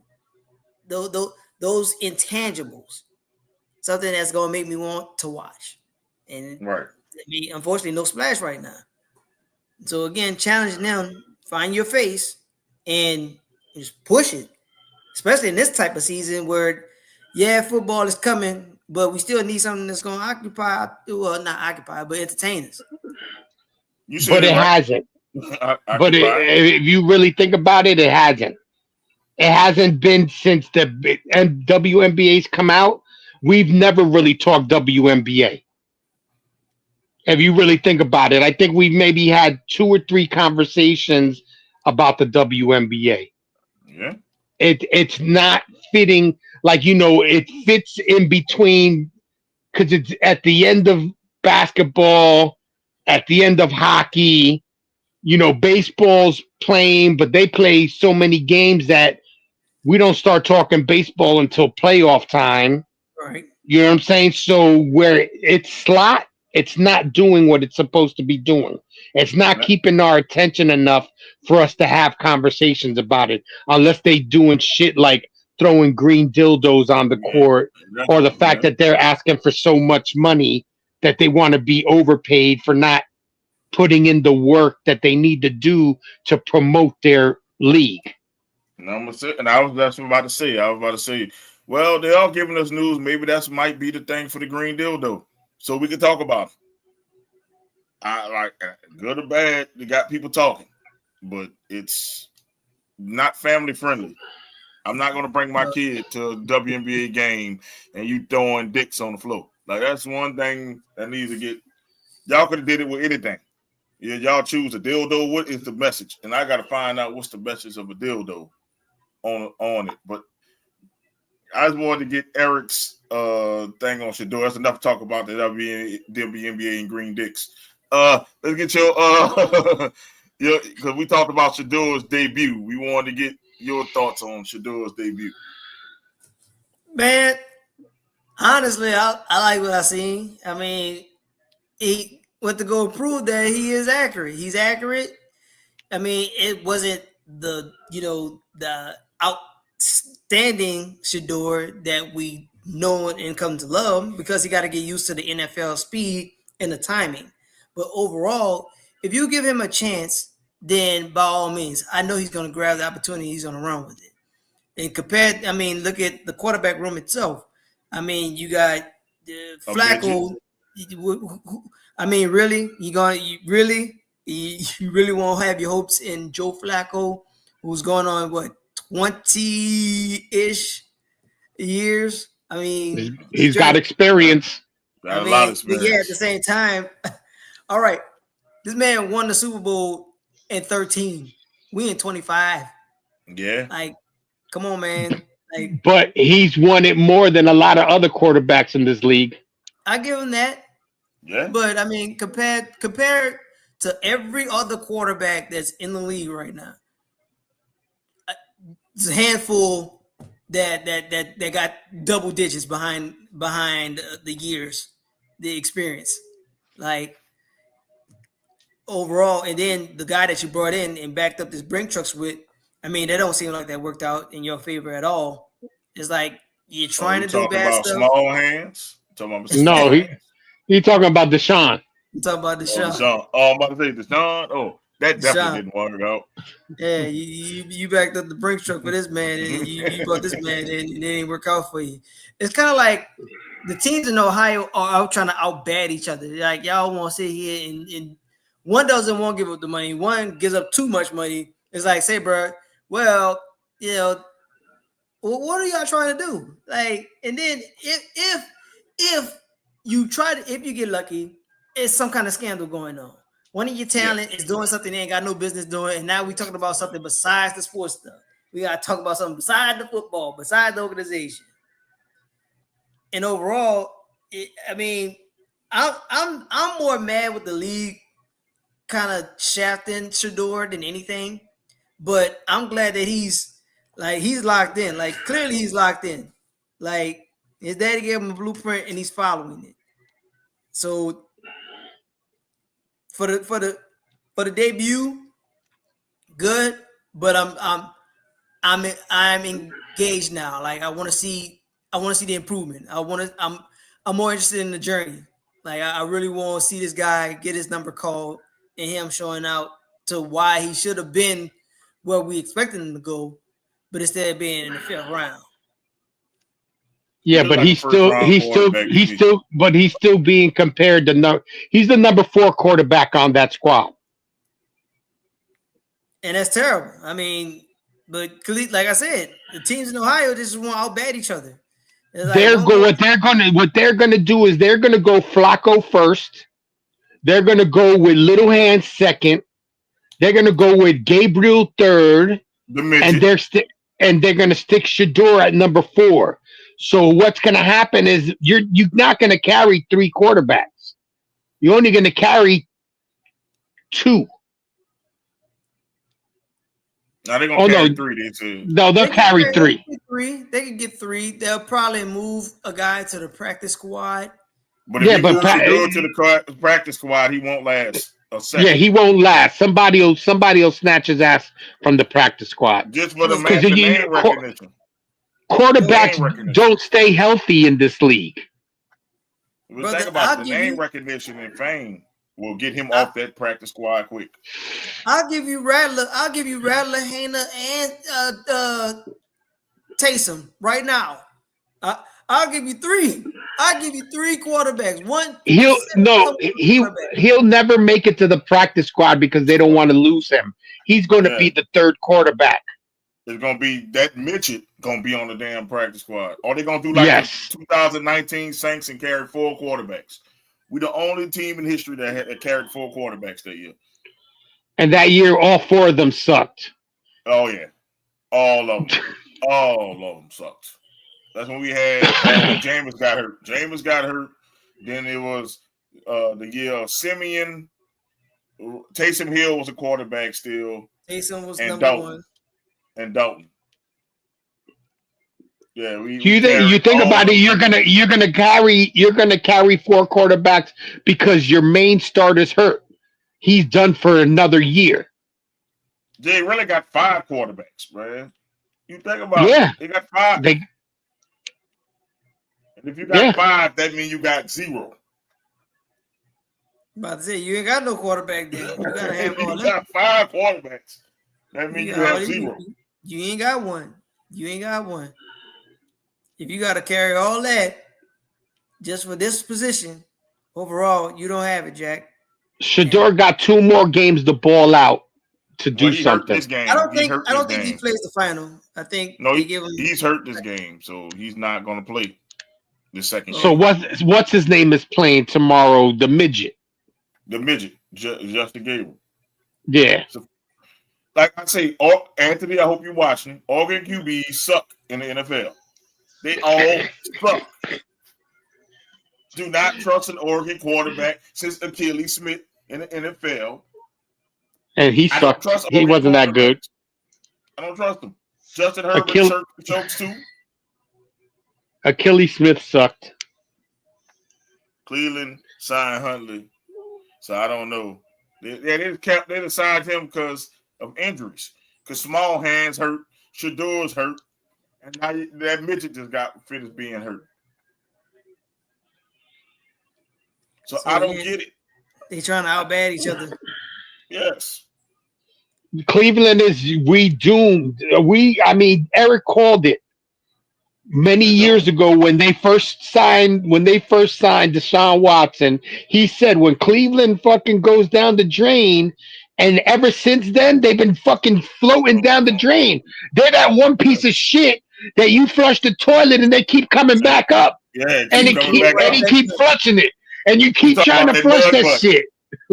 Talk about mud butt, man. We got that mud butt. It don't go down. No way. Gross.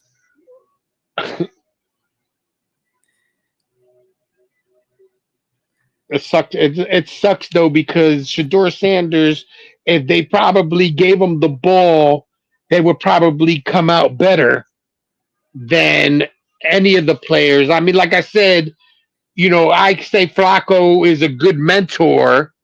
He's been in the league for so long, but as a starter at this point in his career, I'm sure he doesn't have the giddy up that a Shedeur Sanders has, The thing or is, any young quarterback.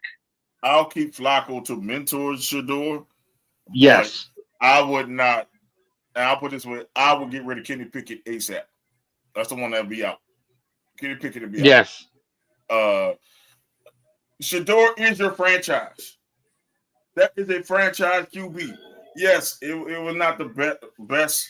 It wasn't the best. I ever seen, but it was better than I ever seen from Cleveland for a long while. I'm just gonna say this: he has people engaged in the preseason game. He made 2 million people watch a preseason game. He talks like a franchise quarterback. He moves like a franchise quarterback. If it walks like a duck, quacks like a duck, it ain't a fucking chicken. It's a fucking duck. It's a motherfucking. He walks like a franchise quarterback. He talks like a franchise quarterback. He is a franchise quarterback. That's the only one that looks like they have a future on that team. It should do with Sanders. Yeah. I don't know what Stefanski and all these other dumbass people in Cleveland see. But you know what's going to end up happening? Deshaun Watson comes back next year. He's still got years on his contract. You're not going to pay him all that money to sit on the bench. I don't know if the cutting. I don't know if it'll still fuck with their salary cap. No, they can void his shit out next year. They can void it. Well, they should have avoided that shit when he got caught dancing instead of rehabbing. Well, yeah, that does penalize him. I don't know how much, but I know he gets penalized because one, you should have had the cast on, and then they got undisputable evidence that you didn't have it on and you weren't doing what you needed to do. So I know that kind of eats that up. Man, Bo Nix, like I say, Bo Nix ain't showed me all the thing he could do either. Like I say, I don't trust no Oregon quarterback. But I'm glad that you did. I'm glad that you mentioned the Broncos because while we up here talking about cutting the fat, look at the situation that Denver was in. Denver literally paid Russell Wilson for not showing up. It's like, man, look, I can't really make you go, but how about if I still pay you if you don't come? Well, cool, but I won't play.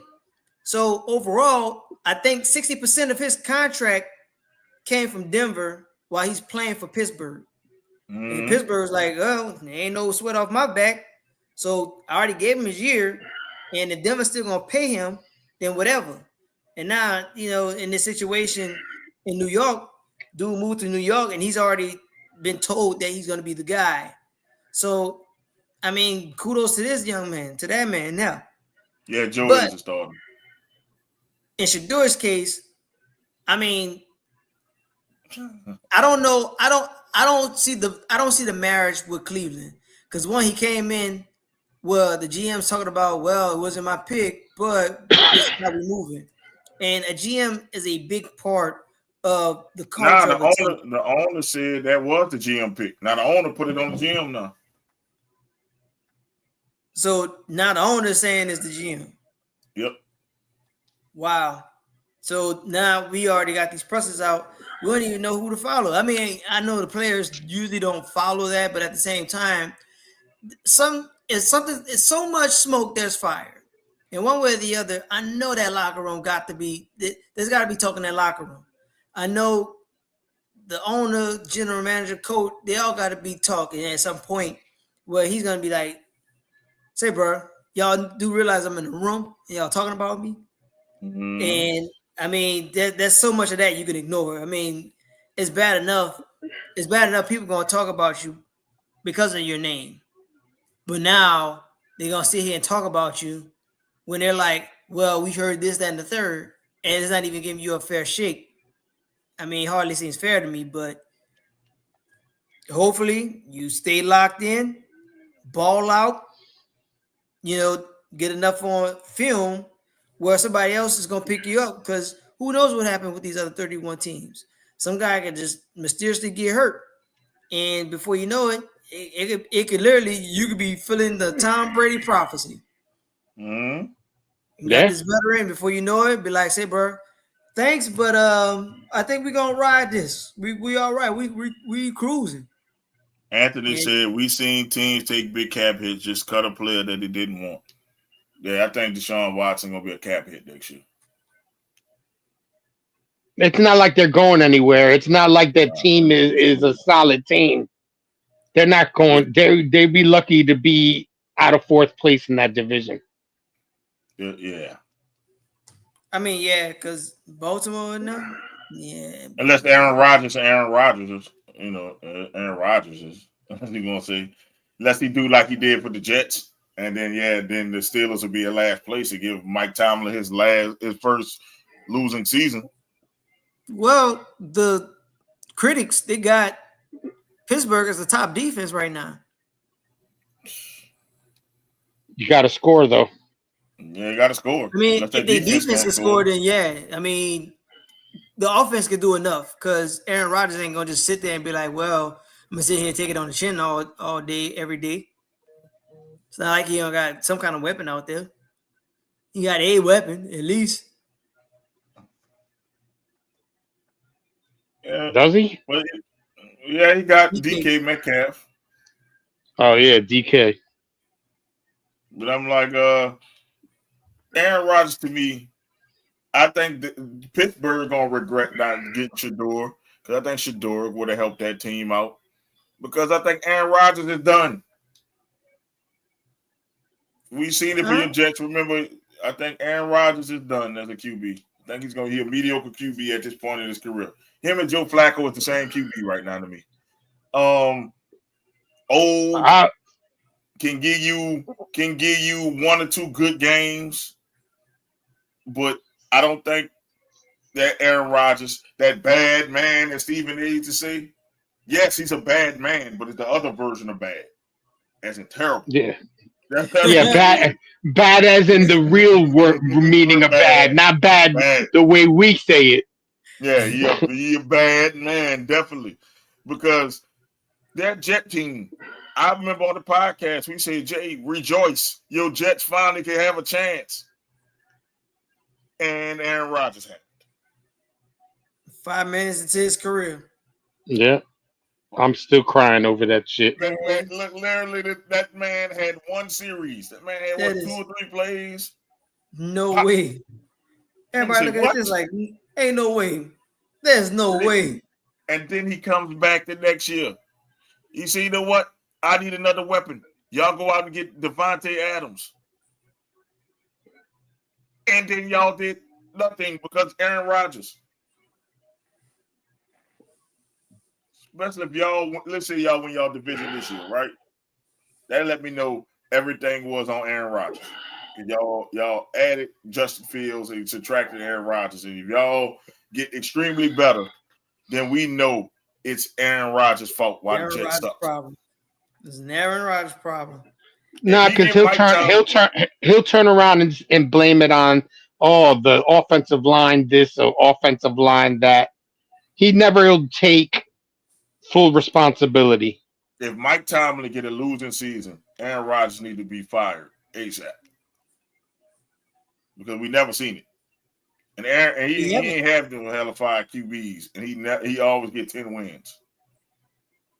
So if he come down giving 7 wins, 7, 8 wins, then Aaron Rodgers need to be fired. Yeah, it can't be anything. It can't be anything south of 7. I'm definitely have my hands. What do you call it? I have my hands crossed when it comes to Justin Fields actually being what I thought he would have been for Pittsburgh last year, if they were, or Chicago if he would have had better coaching. I just feel that he could be a very big positive. I mean, he showed some signs. He marched the ball downfield last week. You know what I'm saying? And there was nothing there for him. The defense was playing good, and he ran it in. and he outran people. And I'm sorry, in this day and age, you need a quarterback that could run the ball. You can't expect them to throw the ball all the time. Yep. And as Anthony said, somebody gonna want to sign Watson. And yes, I'll put Deshaun Watson as a backup QB right now. I'll take him as a backup QB. Well, you know what I'm saying? One, I'm looking at my room, and the guy that used to be the quarterback got more wins than them all combined. Taysom Hill has more wins than the entire New Orleans Saints quarterback room combined. Yeah, he does. That's true. That's a terrible. Yeah, but you got all youngins up in there. You got one. You got two. You got 2 1-year players and a rookie. No, you got a 2-year player, a 1-year player, and then you got a rookie. Because Hayner was there for 2 years. I'd say Hayner looked like he'd been there before, and then on top of that, he had officially he started 1 game, but he had 3 games. Yeah, not a single win. Just be glad that you don't have the same fucking coach that you had last year. Oh, thank God. I can retire that shirt. Well, I mean, even with the coaching situation, because the Saints, as little of the game I've seen, they don't look like they clicking. Like nothing is meshing yet. Now, I'm gonna tell you what. I watched the whole game. I'll tell you what happened. They sabotaged Rattler. That was the fuck happened. Because that first half, when he played, they ran the ball more than I ever seen in life. They ran the ball, and then he threw the ball 11 times, and he looked efficient throwing it, but they were like short passes. But then when Shuck get the game, oh man, we go Joe Montana, all 4 wides. On it. Oh yeah. Oh yeah, let the good times roll when Shuck got the game. Man. But like I told you, they know how he throws the ball because he played for y'all last year. They had to see how the new kid had to throw. So that's why I think they did more passing with him. Eric, they say all 9 routes when Shuck got the game. We doing all 9s. We going all flies. Damn. All fly. Damn. That's what we doing. Anybody that can go vertical. Go vertical. Then that boy did a out. I thought he was supposed to have a cannon. That boy loafed that ball on the out route, and that dude took it to the house. I was like, oh shit. Bruh. But I just know all I got out of it is Hayner will not be on the team before we know it. He will not be on the team. And then he talked with so much. That dude talked with so much swag. That dude comes out here and be like, "I know I could be a starter in the NFL." Bullshit. I heard that's how I said, "You on drugs?" That boy on that Bourbon Street, bam bam. That boy on shit. I said, "Say, boy, bro, what?" I said, "Do you have the same film that we have access to? Because the one game that they gave you, they pulled you by halftime. You didn't finish the game. I was about to leave if they didn't. Like, bruh, that boy said that with his chest out. I mean, that was so much conviction in his voice. I wish I'd have took the time to record it. But it's nice that you have a quarterback that's that confident. Even though his gameplay doesn't show that he could be a starter, maybe that confidence will project him. Jay, they say Shedeur Sanders is cocky. That's cocky. Because at least Shedeur Sanders can play. This motherfucker know he can't play. That's like Brucey. Talking about, I know I can be a starter on this team. Why? Yeah. That's when Brucey told Paul Crew, why I can't be quarterback. He said, okay, here, throw the ball. Now sit down. That's what the fuck he wants. Yes, that is exactly what we talking then about. If that's the case, why is he on your team? They don't want to see him bad to give him a fair shot. We're going to give everybody a fair shot. No, once again, I told you. If I was the coach, look on Madden. The first thing I did was cut Jake Hayner. When I got mad, I cut Jake Hayner. He got cut. That was the first cut on my franchise. I cut Jake Hayner. I'm doing saying, I know I ain't gonna need this dude at all. So I know if we get an injury, we know he's not getting in. Boy, say, yep. Boy, he taking up a roster spot, man. Look. He's taking up a roster spot, man. This extra linebacker that's looking good right now. We need to keep this linebacker home. Man. And guess what? Guess what? Jake Haynes is still in the free agency pool. I done did 3 seasons, and that boy's still in the free agent pool. Damn. That's terrible, bro. That dude terrible. That's funny as hell. That's funny as hell. If Madden say this dude can't get out of the free agency, I know we don't need him on the roster. Say, man, you know, he got that code in him. If he start winning, the game gonna explode. he remind me of my pops, man, 98. So my pop, he made the Saints winners on there. I kid you not. If anybody scores on the Saints, the game will stop because that's not supposed to happen. It's going against the code. That boy said, look, the Saints are not supposed to be good in 98. The Saints are terrible. They can't be 16-0. They can't. They just can't. But guess what? If somebody start winning, they're going to be like, say, bro, wait, something ain't right. Freeze this game. Do not compute. That shit says do not compute and go. Yep. He's gonna make the game explode. I'm telling you, he got that code in him, bro. Somebody and then I'm old school. You wear number 3, you supposed to be that dude. If you wear a single digit number, you supposed to be that dude. You a single digit quarterback, man. You gonna wear number 3? No single digit quarterback. Say, bro. You gonna wear number 3? You gonna wear number 3? Say, bro. He need to wear number 0. You could have, man. That boy could have wore 58 for all I care. You gonna talk about Drew Brees is my idol? Don't you curse Drew Brees like that, bro? Don't you, boy? Don't do that down here. Don't you curse Drew Brees like that? Hurt. And I'll tell you this, you know, just going with what Anthony said, that Mike Tomlin won't let Rodgers kill his season. Who's the backup for fucking Aaron Rodgers? Mason Rudolph. They started Aaron Rodgers will be fucking killing their season. He's not gonna fucking bench Aaron Rodgers for Mason Rudolph. Fuck out of here. They didn't draft the QB. You see, man, I believe more in Justin Fields more than Justin Herbert. I see. At least you being honest. I told you them Oregon QBs. No, he said he believed in Justin Fields more than Justin Herbert. Yeah, because Justin Herbert is an Oregon QB. I keep telling you, can't trust the damn Oregon QBs, yo.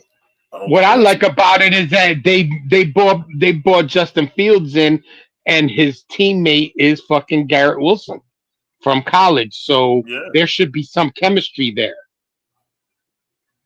I'm very hopeful, but still not as hopeful because I'm used to being a Jets fan. It's better than I guarantee y'all be better than last year. I mean, you can't be no worse unless we lose every fucking game. At least I know we're getting one win when it comes to New Orleans. I know. All I told you earlier. If we beat a New York team and beat the Falcons, I will be happy with the season. If we get the New York sweep, I will be happy. If we sweep both of y'all and we beat the Falcons, let's say we go 3-14, and them to my 3 victories, y'all can't tell me shit. Since you ain't beating my team, I'ma talk shit. We not gonna be at that game, Jay. They down here. Both New York games down here. So nice. I will be at that game. So, we ain't got to travel in the cold, baby. Oh no, we in some climate control weather, baby. We good. You better put "Do Not Disturb" on your fucking fucking Facebook. Long as we beat the Giants, because it is annoying when it comes to his Giants. I can handle your shit. Izzy ain't gonna stop. I'm gonna hear that shit every week. Yeah, we beat the Saints. Fuck the Saints. Sorry, Saints. He still mentions that shit from a couple of years ago now. And we beat them last year. Like, we beat them. Derek Carr's last game. We beat them. Derek Carr's last game was against the Giants. He got a dub against the Giants. That was his last game. Thank you, Giants. And dude said, look, I'm going to jump over this dude. I'm going to get this first down. See, his Derek, own man. You already had it? bruh hit his own man. Yeah, if he ends up beating your squad, he will fucking. And you play them. I think you play them early too. Oh yeah, we played them first. We play you later in the season. Yep. I don't want to hit. I want to have Izzy crying this year because you know why? Because we beat y'all 2 years in a row. We beat you at the end of last season and the beginning of this season. Yeah, you keep catching L's by my Saints. These people got the 4-play schedule, but yet I guarantee you, anything over 3 will be surprising to me. I'll be surprised. I mean, I don't care because I'm all for football this season. I gave him 5, bro. I gave him 5 because of the defense looked good this year. That defense. The Saints took it out of me, bro. I ain't gonna never get over this draft at all. Like I say, bro, Saints top need quarterback with the 40th selection in the NFL draft. Yeah. Tyler so y'all need a quarterback, huh?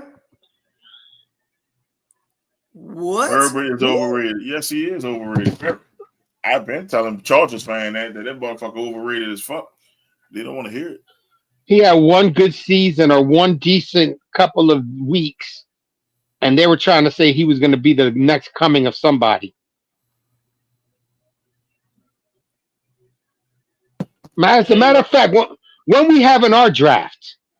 Oh man, we're gonna probably be on that Friday. I'm trying to think because we did the draft on a Friday on the show last time, so it's gonna be the week after that third preseason game because I don't want you to draft somebody right and they play, and then I don't want to get hurt. They get hurt in preseason. I don't want to hear that. Let's clear the preseason, and we'll do it that week. That week before the season starts, we could do it then, because I don't want that hanging over nobody's head. They decide to play somebody in the preseason game and then pop goes in Achilles. We're going to the straight up draft, or we're going with what you said you were going to do as. Now we're going to straight up draft. We're doing the redraft, so we're gonna get all new players.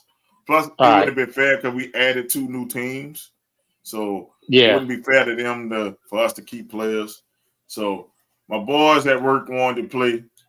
I say, fuck it, I'll get in there. We got in. So. Did you talk to Mac about he had a team too that wanted to join? I got to talk to Mac. If he got 2 people, we can do it. Or I could probably find another person to do it. I know he said he had 1. Yeah. And that was a couple of weeks ago because he asked me when everything was going to be, and I was like, he hasn't set up anything for the draft yet. So if he get with me and he get that 1 person, either I can get Nasty in it or someone else to fill out the spot. But you got to get with me because like 12 will make it real competitive. 10 made it more competitive than it was last year. So I won't get the triplets again because it'll be hard for me to get them triplets again with add those 2 teams. Oh no, you're not going to be able to get those triplets again. You'll be lucky to get one of those 3. I don't even want them. I targeted another team with triplets. I'll tell you, but I targeted another fucking team. Which one? I'm not gonna tell you. You messing up his strategy. I tried. Want me to tell you? I'll tell you. It's a team on planet Earth. On planet Earth? They play for the NFL. I was gonna say the Battlehawks. Yep. They'll get me 3 triplets on the Battlehawks. It look promising. I think I can do it. Oh man. I got you. You want to know the triplets? Jake Hayner, Aaron Rodgers, and Small Hands. Y'all have at it. Small Hands will give you some points. Negative points. Isn't Smart come out tonight? I think so. I think Smart does come on tonight. He said he don't do Fridays, but see, we doing Friday shows sometimes. I think he did one last Friday or the Friday before, I think it was. Okay, I remember them doing them because I remember doing a show after I did this show. They asked me to come on. So then it would probably be later. I don't know. Izzy, are you on? Izzy would know. You know, the thing is Smark is in California, so they start after us anyway because they start when it's when it's about 8:00 their time, which is what 2 to 3 hours after my time. Shit. So like he got time. Yeah, I think it's 8:00 11. Yeah, so 11 to At 2, least for us is 11. Yeah, 11 for y'all. I think it's like 10 for us. So right now it's 11:30 now. So it's like shit. Well, 12:30 by you down. Shit, we got to another day with Jay because we started late.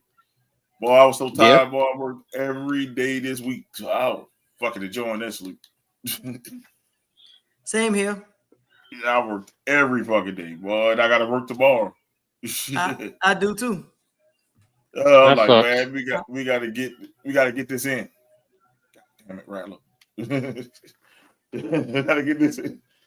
We got to get this. I said we got to get this in. I said we got to get a sports show in. And after last night, I said, man, we got to get us a show that don't have all these damn technical difficulties in it. Shit, the last night show was hard, boy. Doing that shit on the phone, and that let me know it was StreamYard because I just went on my Netflix on my computer and I watched the whole movie on my Netflix on my computer, so I knew it was my computer.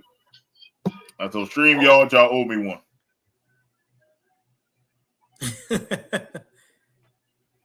You think Jackson Dart can be the starter? Not this year, but maybe next. I mean, both of those guys are there for a season, so clearly he's the clear favorite because after this year, Jameis and Russ gonna be gone, or possibly could be gone, and they brought you in, and of course if they brought you in and you got talent, they'll have you. I'm thinking you have two good quarterbacks that can mentor you.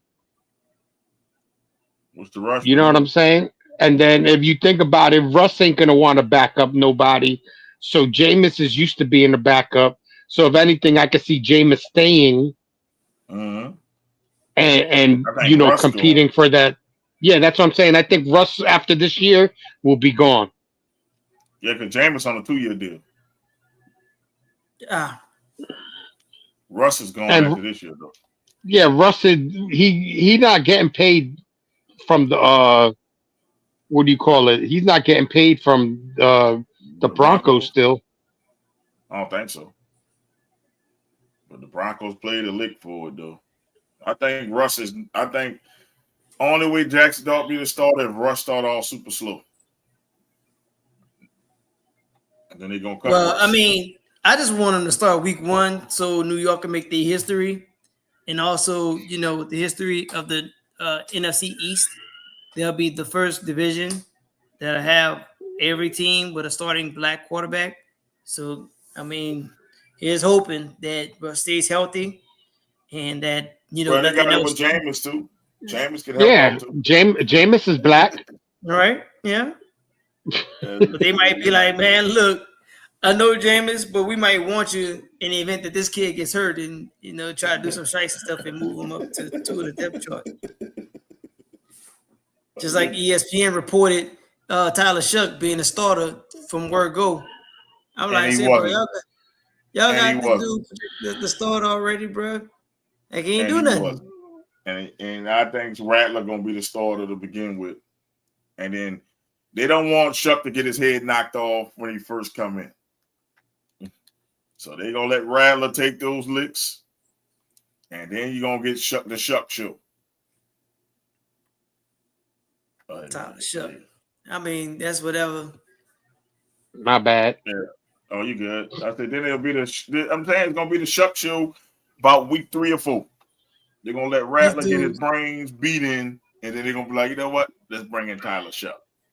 I think if Ratner's doing his job and you guys are, even if you guys might not be winning, because, like I said, they said that you guys are only going to win 1 game this season. I'm going to say you're going to win more than a game, but that's just me. 4 or 5. Anything over 3 should be celebrated. Yes. Because you're bringing in a whole new coach, you're bringing in a whole new quarterback, and new 3 of them, defense. A whole new defense. whole new defense. I mean, anything over 3 should be a win, man. But it's a 4-play schedule, so I would hope over 3. Especially, you being 4th place last year, and then the year before that, you was in 3rd. Like it's always, you can't drop. You're always supposed to keep it up. Like you had a chance, but y'all keep shooting yourselves in the foot. But I mean, for me, I don't. At this point, it don't really matter because right now I know they're gonna be terrible because everything around it right now, y'all don't want to call it a rebuild, but it's very much rebuild. It's a rebuild. You can't get around it. Soft rebuild, but it's a rebuild. So listen, the Dallas is not getting rid of him. Nope. Even though, let's talk about that. Even though Jerry Jones is in the ass, he's not a stupid ass. No, he ain't that dumb. And he wouldn't trade him to the AFC. He wouldn't trade him to the NFC. My team have a better chance of getting him. Mm-hmm. He will not trade it to a team he would have to see in the playoffs. He might have a better chance being the Cleveland Brown than he has going to the Rams. What do the Rams have to offer him? I know what team I wouldn't want to go to. I'll tell you right now, the Cincinnati Bengals. Them motherfuckers don't want to pay nobody. No.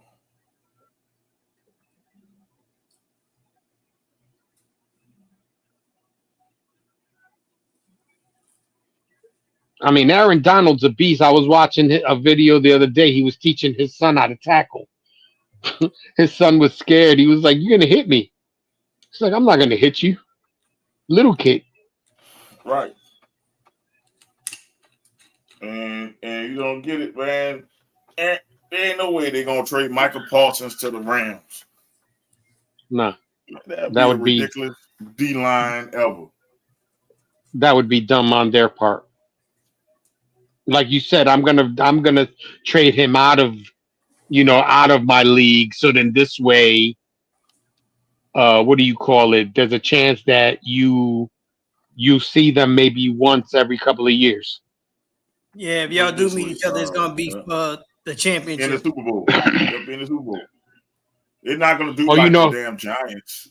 They're not gonna do like the Giants, and they'll allow him to walk to a damn division rival.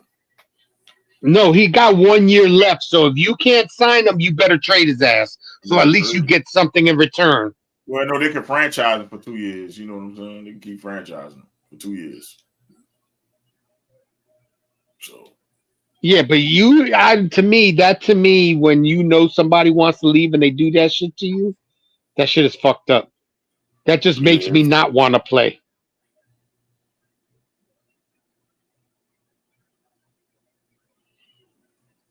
So you think the Washington's going to actually take the first place in the NFC East, or you think the Eagles are going to fight them off? It's going to be between the Eagles and Washington.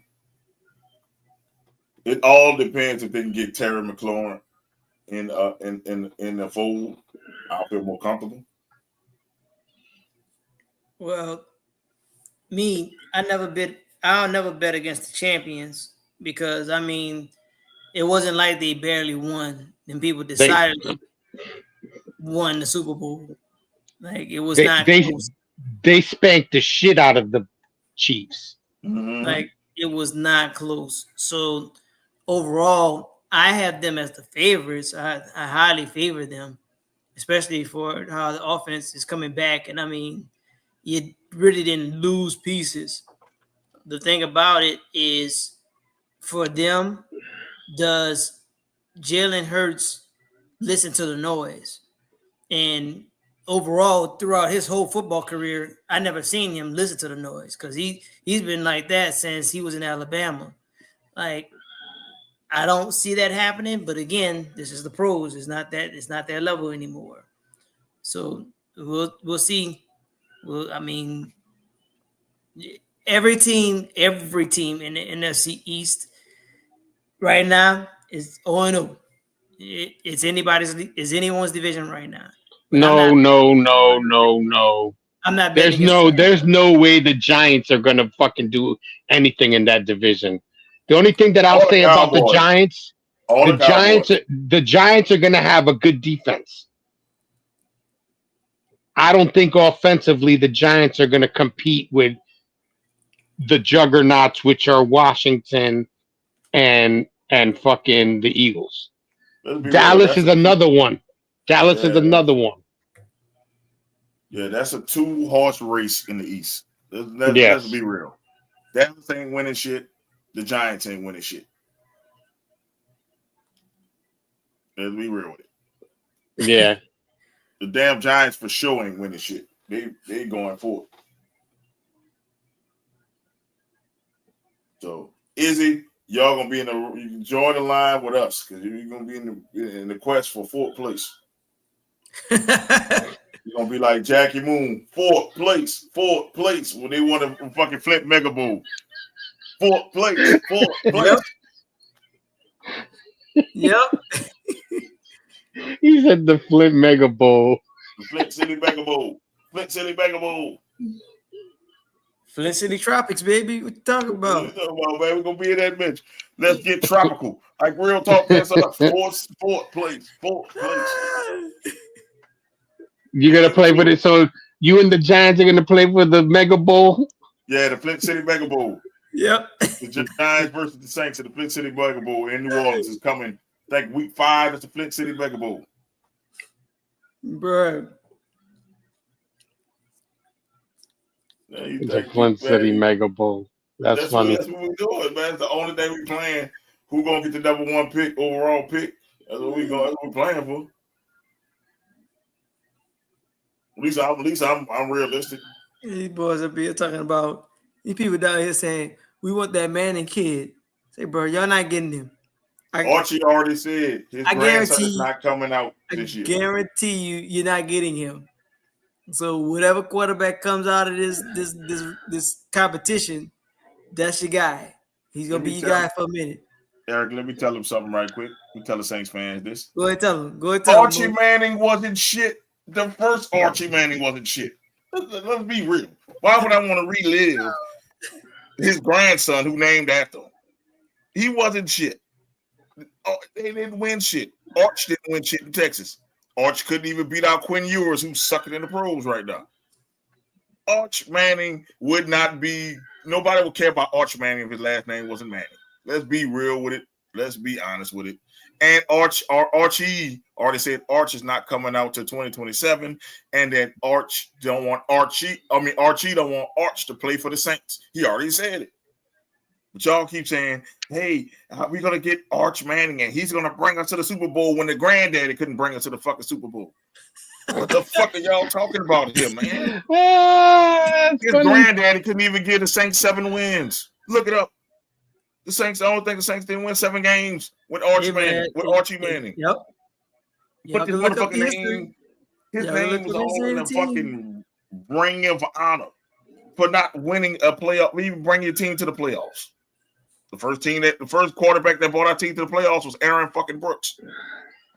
Look it up. But why isn't Aaron Brooks' name in the fucking Ring of Honor? But we got fucking Archie Manning name in the Ring of Honor. Abel was the first. Well, no, I'm talking about. I'm sorry. Win a playoff game. Yeah, to win. And Abel didn't bring shit. That defense brought us to the damn playoffs. He just got credit for being on the team. He wears the same number as Hainer. Maybe that number 3 is cursed. I'm just saying. I'm about to tell you. I'm sorry. I mean, Archie Manning didn't do shit. So why would I want his grandson to come here and not to do shit?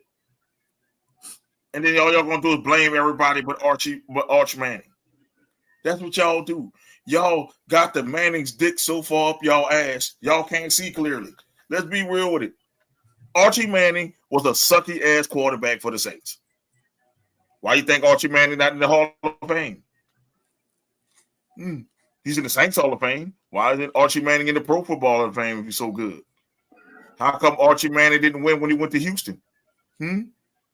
Or Minnesota? He didn't win that either? What's y'all excuses? Archie Manning was the most overrated quarterback I've ever seen. They retired this man number and he didn't win 7 games.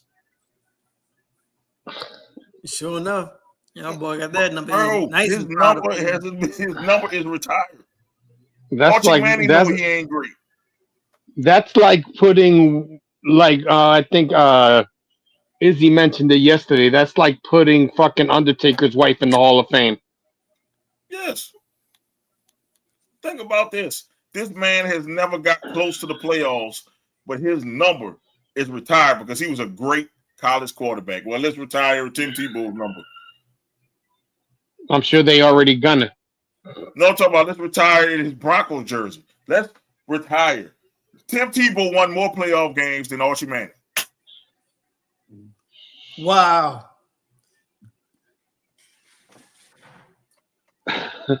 Well, one more playoff game. You're right. Yep.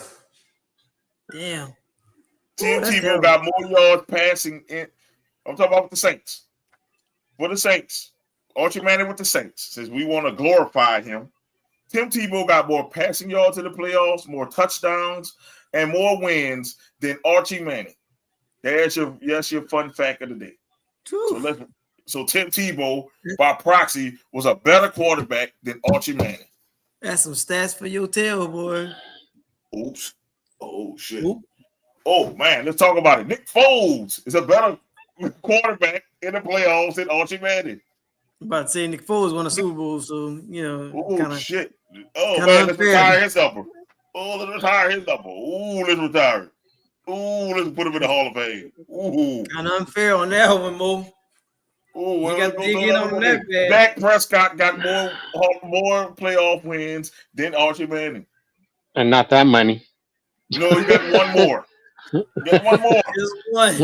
He's been to the playoffs more than Archie Manning. Yep. Archie Manning never been to the playoffs with the Saints. Ever. So why are we glorifying a motherfucker? Because he's from Ole Miss? Yep, he's a good old boy. Just a good old boy.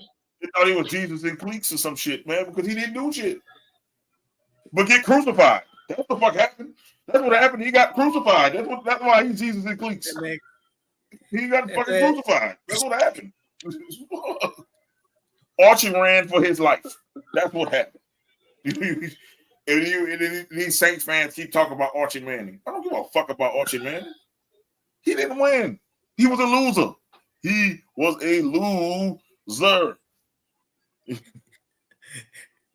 didn't win. The Saints had paper bags on their head. They made a movie about the Saints back in the day about how we was the lovable losers if we ever won the Super Bowl. I forgot the name of it. And that was during his era because we were the lovable losers under Archie Manning. And everybody want to make an excuse to talking about, it's the offensive line.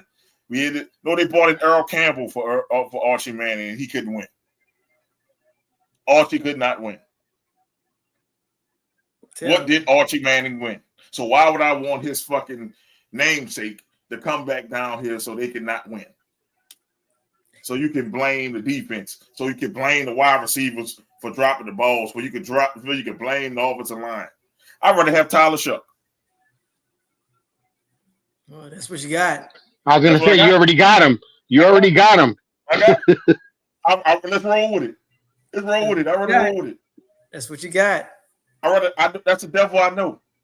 I don't want the devil I don't know. And then y'all come here. We got Archie Manning the savior. Let's unretire number 8. He'll come there and get crucified like his granddaddy did.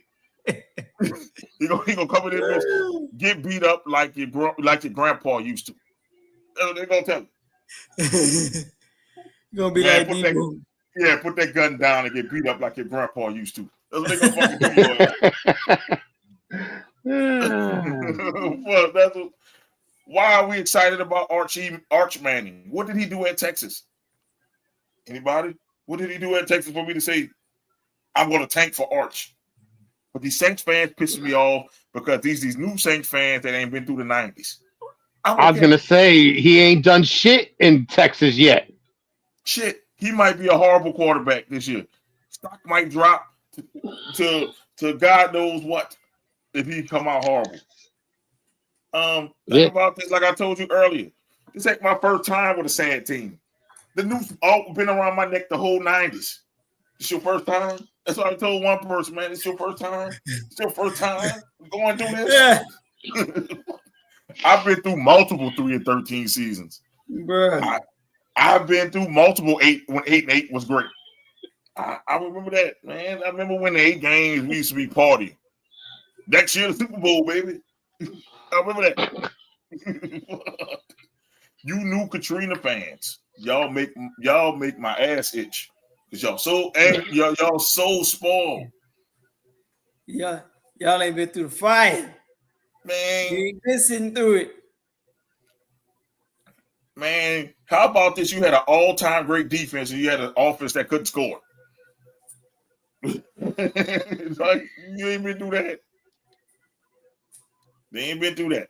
But oh my God, we're gonna be great once we get Arch Manning, because Arch Manning gonna get in. Arch Manning gonna get killed like he got killed in high school. Let's talk about it. Arch Manning didn't win a fucking national. He didn't win a state championship in Louisiana. He tried. Where's his ring? Where's his rings? He tried. My nephew got 3 of them. Where's his rings? Oh, because he was getting his ass beat in high school. Arch Manning did what his granddaddy did. Shit. Living off the Manning name. I'm sorry. I don't get it. I don't get the hype over Arch Manning. I hope the kid does well. But for what I see, the kid ain't do shit in Texas. He couldn't beat out Quinn Ewers. That's all I had to let me know. But the kid ain't ready. And you want me to get excited by a kid that never started a season in college? Okay. We better get the best playmaker in the draft. That's all I got to say. If it's a wide receiver, we better get him at 1. I don't care. Shit. If it's Jeremiah Smith out of Ohio State, we better get him at number 1. That would be nice. Because y'all do like he got another year. Receivers. He got another year. I'm sorry. He got another year. So we're going to stuck in 2027 too. So that's the one we need to go get.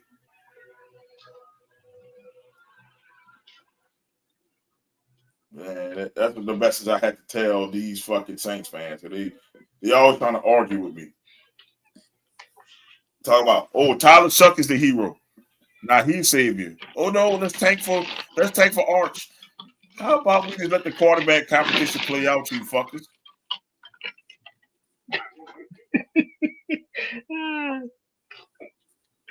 I don't care about what you think. It doesn't matter what you think. Like, oh yeah. Tyler Shuck got an arm, and Tyler Shuck is almost 30 too. But we not fucking. We don't want to talk about it. No, he taking shots, bruh. You want me to be excited about this shit? I'm gonna use Izzy voice. You want me like when you talk about the Thanksgiving game? You want me excited about this shit? We got Rambler, we got an old man, and Blue Steel. I'm supposed to be excited about this shit? We passed up on Shedeur Sanders for this shit? Bruh. Could even got an Ohio State quarterback. At least that man won a championship. Something. That boy said, you know what? Nah, Tyler Shuck.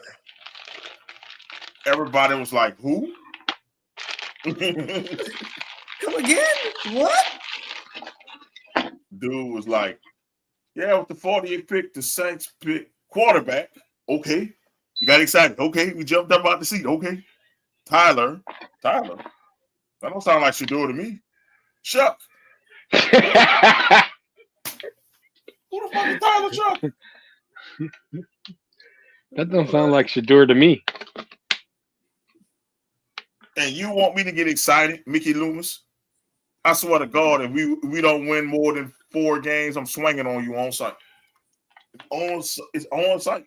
I'm tired. I'm tired. Well, that's me and you then, because I'm already on air saying that. I don't know the exact date, but I know it was in April. I'm tired. I'm to the point of I'm tired. As a Saints fan, I'm tired of Mickey Loomis.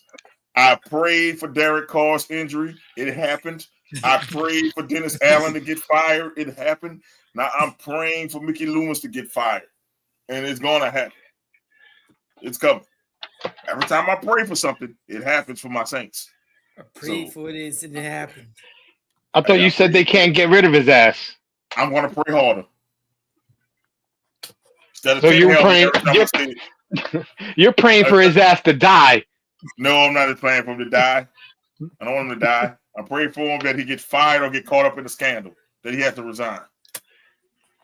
Let's go. You know what? I can't do this job, boy. I'm saying, look, instead of 10 Hail Marys, I'm going to do 11. Do 11 Hail Marys that he get caught up in a scandal so he can resign from his post. Shit, the mayor just got caught in the scandal. The mayor just got indicted. So let's get indicted hotline going on here. Let's get indicted hotline around here. They've been talking about it for so long. I just got used to it. I'm like, man, say, bro, they ain't gonna worry about it. They gonna let this lady ride out in the sunset. Nah, they ain't gonna let her ride out smooth. And the thing about it is, she already at the end. She's at the end. I mean, she got 2 months left. Like, really? Come on. Well, let's get him indicted. Clearly, y'all gotta do something. Let's see. Report said Bengals rookie that was holding out hit Joe Burrow during practice and the fight broke out. Yeah, I saw that. You probably frustrated, man. Need to hit somebody. Hit Joe Burrow.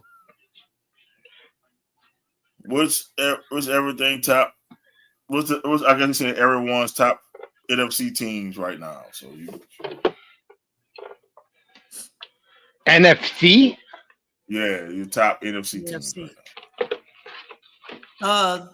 I can't really do it in any particular order, but I'm gonna go Washington. You gotta go with Washington, the Eagles. I'm saying Washington, Detroit, the Eagles. You say you can't go get the champ. Philly, definitely. Real underrated, under the radar for me.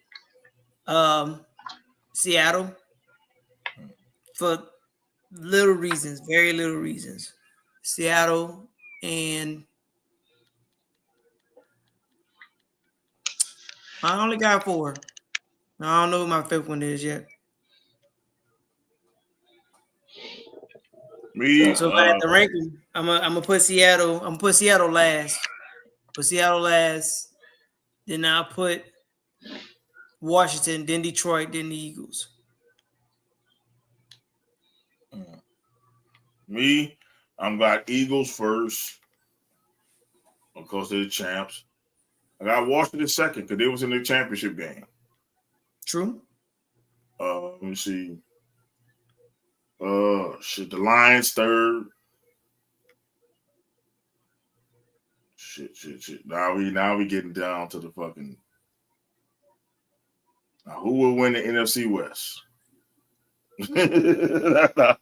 That's the kicker. Yeah, I mean, the NFC teams.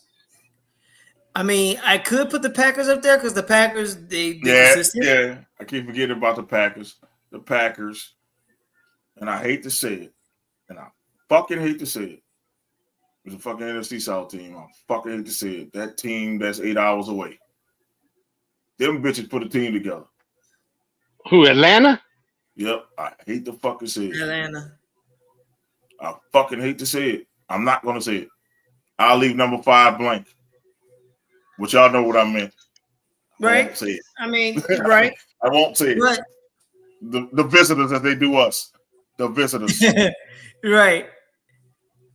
I mean, I don't look at our division because our division, although Tampa has won it these past 4 years, these past two, it's been unconvincing. It's like y'all did it to despite yourselves. Like, okay, cool, but at the same time, any of the other three teams could have really been there. We could have been there the year before. Last year, it just so happened, okay, Atlanta and Carolina beat themselves up like at the wrong time. Like if somebody would have just been like, you know what, cool, you can have it this year, then it would have been one of them two. So it's wide open. And it's out wide open. So I don't see no top. But I Maybe if looked you at get the the top team. 8 teams. No, I top looked at the team because he asking about the team. Them motherfuckers put a team together sneakily. The sneaky motherfuckers put a team together. Oh snap! And it's bad. It's bad that they put the team together. You know, because them sneaky and Tampa, they put a little team together too. They got a sneaky ass wide receiver core. But I think Atlanta put a team together, and like I said, they already got the best quarterback of the best accurate quarterback of last year's draft. I said it was Penix was the best accurate quarterback of last year's draft, but Jaden Daniels was the best QB overall. But the most accurate QB, that Penix is going to be a fucking problem for years to come. So you see the top 5, that team that's 8 hours away it's going to be a pain in the ass if they put it together. See, right. I'm objective. I put the Packers, who I hate, in there, and I put that team up the road in there. See, I'm an objective person. Your turn, Jay. All right. I mean, pretty much I'm going with probably the strongest team. I got to go with the Super Bowl champs, with the Eagles. I'm going to put Washington probably at number 2. I think with 3, I'm going to put the Seattle Seahawks. Okay.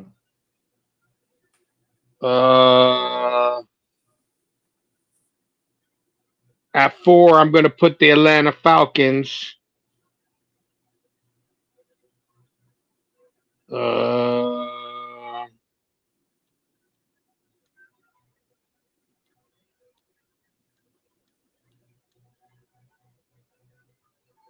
I think at 5, I'm going to go with Tampa Bay. The NFC South team. That's what's up. So just a recap, you got Philly, you got Washington, Seattle, Atlanta, and then Tampa. Yep. Yeah. Okay.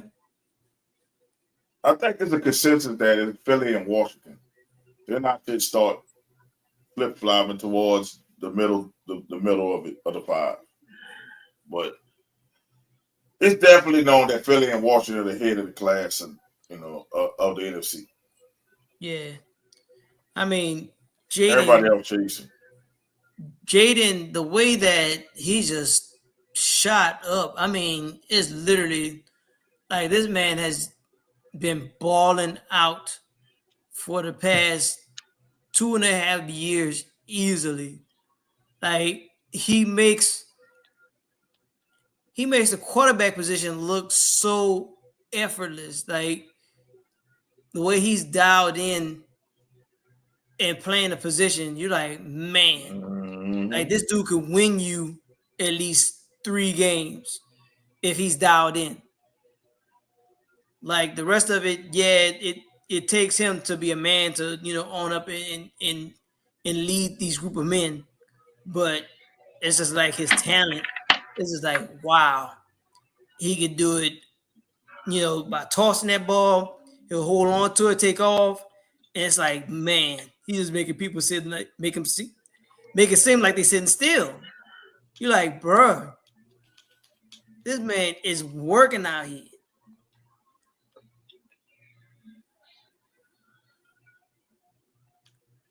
Yeah, I mean, clearly reason why he was, NFC Rookie of the Year. So, and like I told Chicago, y'all gonna regret not picking him. because y'all said USC. USC is the people that produce the quarterbacks. All right, cool. Feel that way. Good luck. Because after y'all coordinators kill whatever quarterback y'all bring in, then you're going to want to get rid of the coordinator. Then your new quarterback going to be under another coordinator. And then before you know it, you got Justin Fields.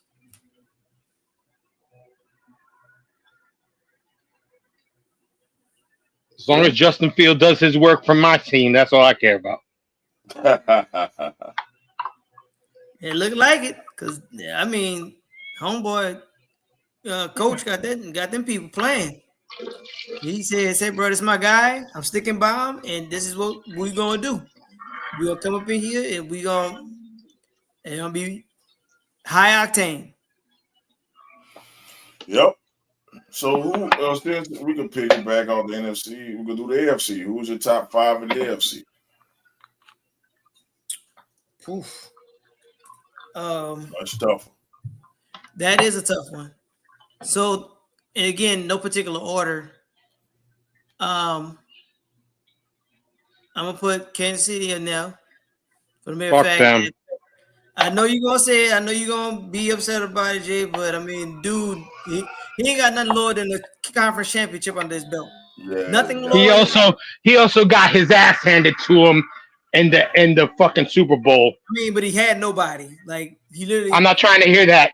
I mean, it's not his fault. The refs actually started calling the game the way they should have called it all year, and they shouldn't have been in the fucking playoffs. I give him that, but at the same time, like Travis ain't Killer Trav.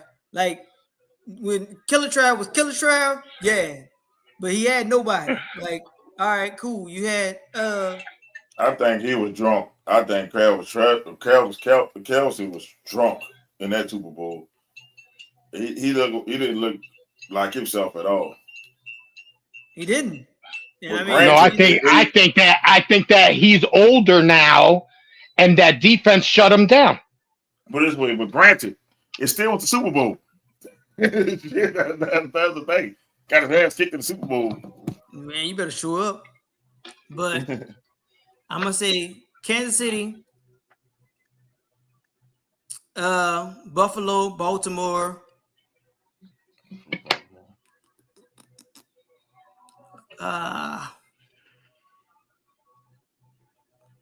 I kind of want to put Denver in there. I really do. Put Denver as 5. I'm put Denver as 5. Put Denver as 5. And who's a nice solid 4? Because out of those top 3, I don't know. I don't know who's a 4. Because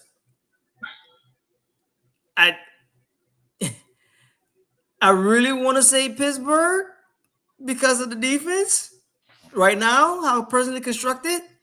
But just Aaron Rodgers is giving me so much pause. I really don't want to do it because of Aaron Rodgers. I really don't. Yeah, knocked him out mine. Like, to me, he just brings him to a 6, maybe 7 spot. Like, and I don't want to put everybody in that AFC East in there either.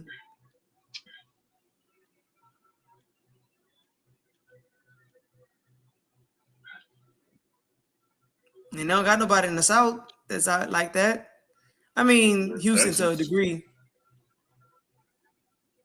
But Houston, you know what? Houston to be 4. I'll put Houston 4. Well, they're young. They're young. Yeah. And they got a defensive-minded coach. So I'll put Houston there. I look at it like I got, of course, Chiefs. Till somebody knock them off. Till somebody can stop them from winning. I know you're going to put the middle finger up. But till somebody stops the Chiefs from winning, you got to put the AFC champs up there. Then, it's the Bills, the Ravens. The Texans. The first 4 was easy for me. Everybody else afterwards. Now that 15. That 15 is going to be hard as shit. I want to say the Chargers because they can. I'm stuck between the Chargers and, like I said, I knocked down the Steelers because I don't trust Aaron Rodgers. I don't trust him. I'm gonna say Chargers. Right now, I'm gonna say the Chargers. So I'll go, Chiefs. Chiefs at 1, Bills at 2, the Ravens at 3, Texans at 4, the Chargers at 5. 2 AFC West teams in there. I just put the Chiefs there until you knock them off. Like, if you knock them off, then until I see them get knocked off, then I'll take them off my list. If you give Patrick an additional weapon, like for real, somebody he can build the chemistry with, and hopefully he get his rookie back. Well, he'll second year now. You get him back, and this talent that you brought in, that you drafted, you might still be top 5-ish. You may not be 1, but I guarantee you're top 2. Right. All right, the don't like that. Is. We know Jay is not going to put the Chiefs in there, so let's roll with it. Come on, Jay. I think Baltimore is going to be probably the toughest team. I got to go with Houston.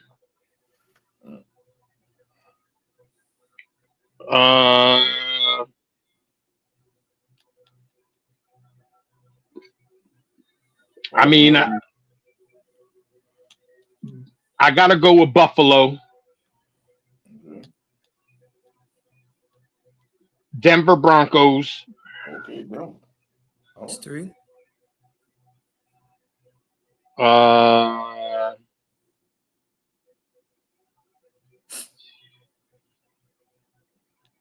Baltimore. I mean, Cincinnati Bengals. Going to Bengals with no defense? Whoa, that's risky. And I'm going to go with the Chargers as well. Also 2.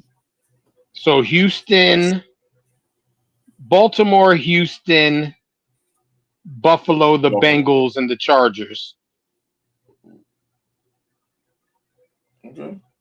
I'm not picking my squad because I would really want to pick my squad, but until they start to get more chemistry, I can't, talk shit because I want to talk shit about my squad. Now, if by the end of the season we win the AFC East and stuff like that, then I could talk my shit. Oh yeah. But I can't talk it now just because they got a new coach and a couple of new pieces.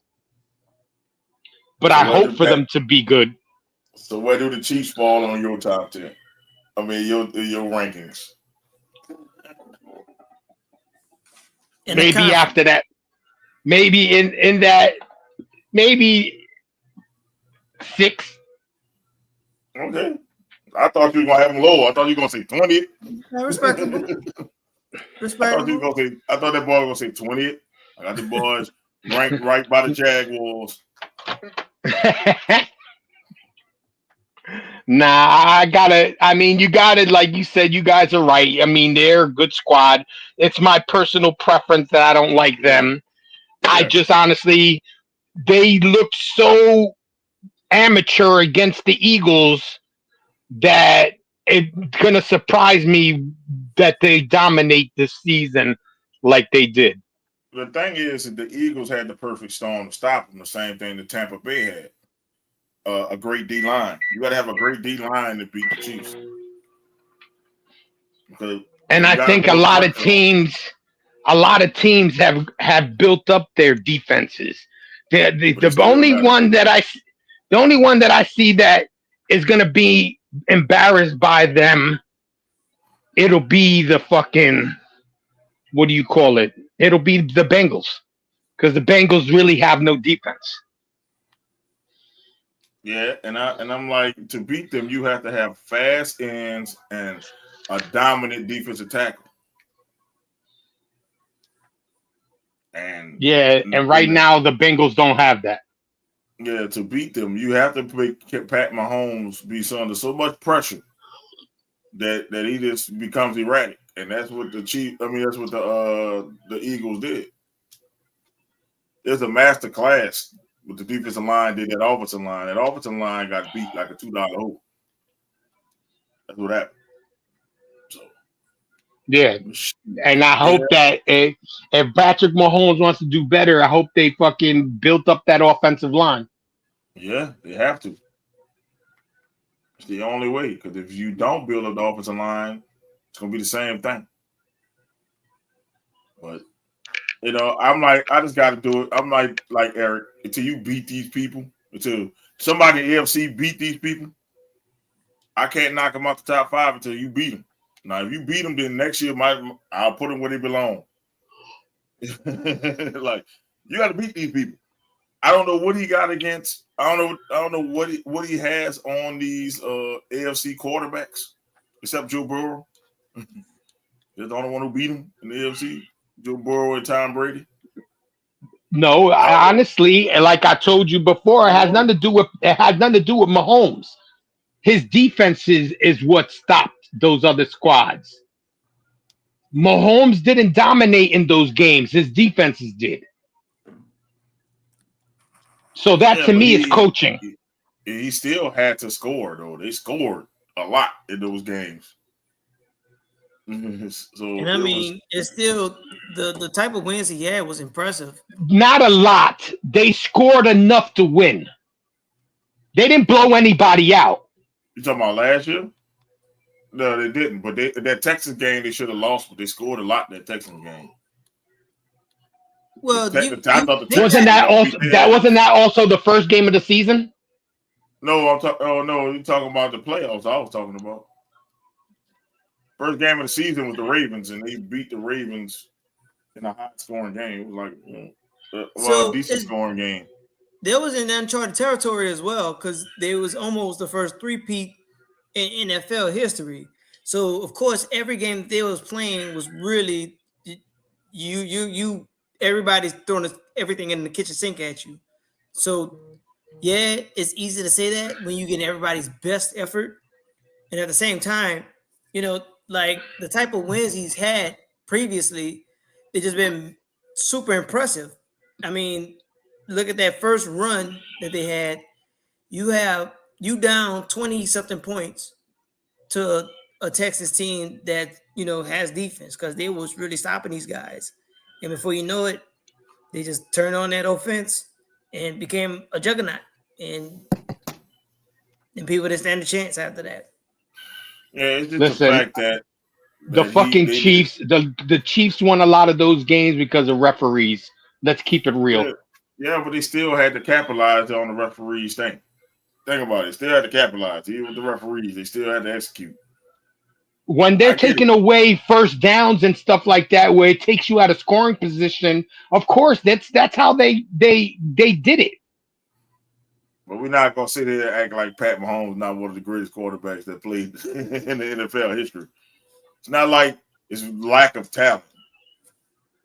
So it's like, yeah, until they beat these people in the AFC, I can't see them not going back to another AFC championship. Now, whether they win it or not, that's a different story. But this man has never lost in a wild card of the divisional round. Until it happens, I cannot count them.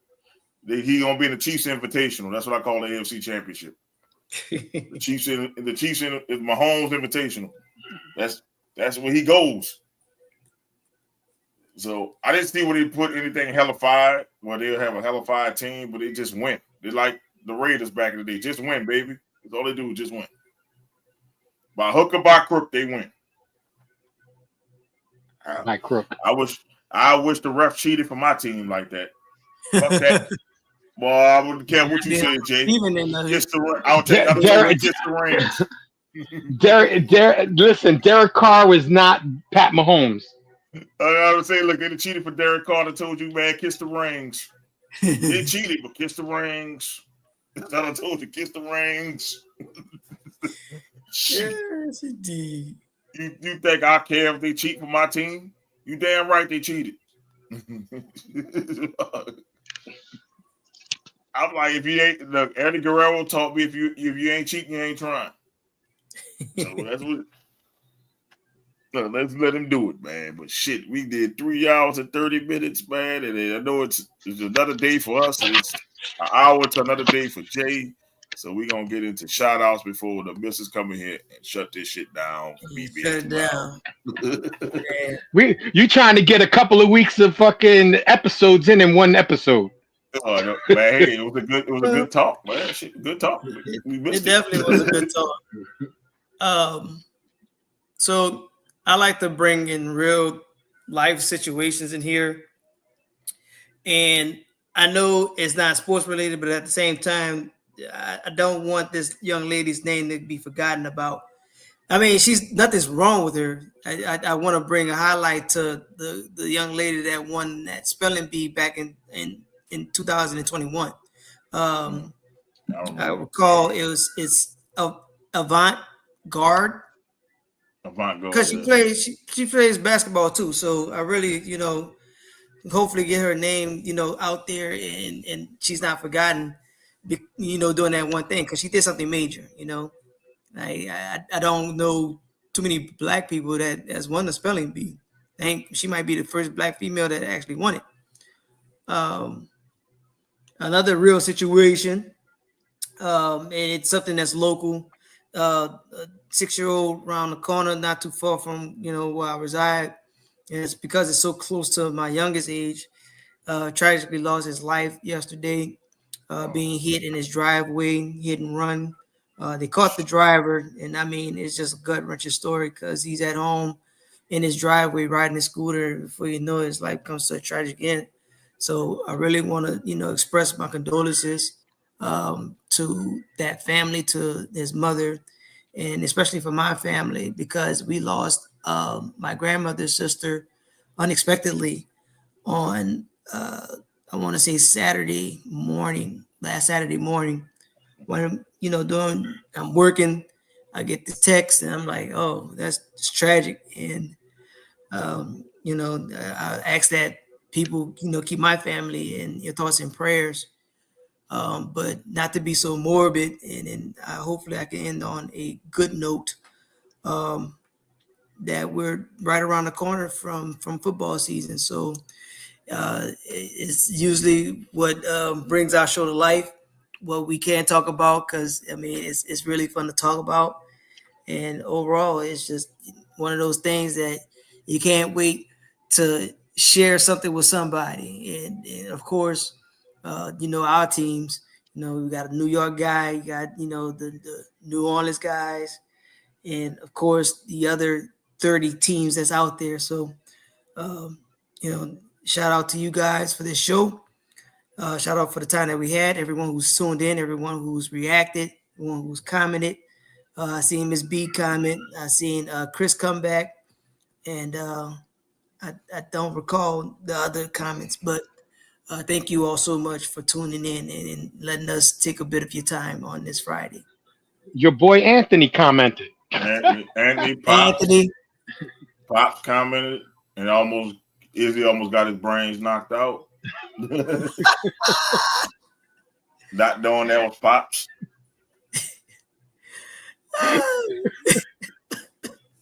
You saw how he backtracked really quick. Oh, sorry, Pop. Oh, my bad. Oh, hold on there. Oh, man, you better start asking questions before you start going on. He had the fucking van halfway loaded, ready to drive to Miami. Mm-hmm. I done been on the show waiting on Izzy to come on Thursday, and he'd have never showed up. What the hell happened to Izzy? What's going on? Your pops would have came in the comments and been like, Izzy will not be coming on this evening. But, yeah, he won't be there. You're gonna have to do it alone, Mo. Get somebody else. Definitely. Definitely want to shout you guys out. Definitely a good conversation. Glad the NFL's coming on. My condolences on your loss. For you and your family's loss, Yes, Doc. Much appreciated, Um, brother. definitely, brother. I really didn't have anything, so spectacular to say. I can't wait till the draft. And hopefully, we have another show on for next week. Oh, we will. Those vacations are kind of over with now. I don't see nothing coming up. So, but man, shout out y'all guys for coming on. And Jay being understanding that I was exhausted.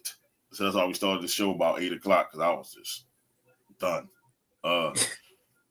Man, thank y'all for tuning in yesterday with all the technical difficulties they fucking had. StreamYard, you got y'all shit together today. Thank you. Thank God. Thank you. Thanks to Pops, Anthony, Miss Bitch, Izzy, even though you with at my Pops. Just ask questions next time. Man, Mike Cobb liked it. Daryl liked it. Chris, thank you. Just to kind of go through all the comments and stuff. Thank y'all for watching. And everybody else who was watching and was too scared to say anything, hey, jump in. We will have the wrestling show next week. Hopefully we have more to talk about because this last week of wrestling sucked ass. And it was horrible. Hard. We still did 2 hours and 30 minutes on horrible shit. We'll have the sports show, of course, talking probably more football and more news. Hopefully the WNBA don't have any more dicks thrown at them so we can stop talking about it. like seriously. Man, like seriously, like that needs to stop. Bro, y'all need to stop it for real. Y'all need to stop throwing dicks on the floor. That's just some shit I never thought I would be talking about on the show. Man, bro, you fucking posted you showed a picture last week of it, or the week before that. I didn't think it would come back. I didn't think they would throw another one, bro. I thought it was a one-time instance. Yeah, you did it the first time. You showed a picture the first time it happened, and it's happened four more times after. Yes, I don't know. I'm not trying to say they're doing it because they're watching the podcast. So y'all copycat people need to stop. Y'all need to stop. But man, keep it in your holster. Yeah, keep it in the holster. Holster your weapon, peoples. Holster your weapon. Holster your weapon.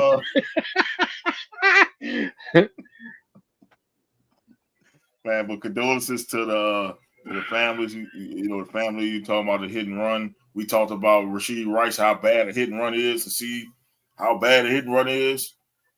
Do not, y'all be careful when y'all behind the wheel. That's not. The car is not a laughing matter or a plaything. And condolences to your people for for their passing. I'm sorry to hear that. And like I said, we'll be back next week with this shit. Really appreciate it. And definitely, man. So I'll tell you how my Saints game experience will be next week about going to the game, seeing this garbage we got at quarterback. So I'll give y'all. Are you going tomorrow? Yeah, I'm going tomorrow. The game was Sunday. Saturday. So, yeah, that's tomorrow. Today is Saturday, so yeah. Today's Saturday. So man, thank you for spending Friday and Saturday morning with us. This is your host, Mo Young. You got Doc Eric and the Hater J. We'll see y'all later. Peace. We out. Peace out. Mistake, y'all be good.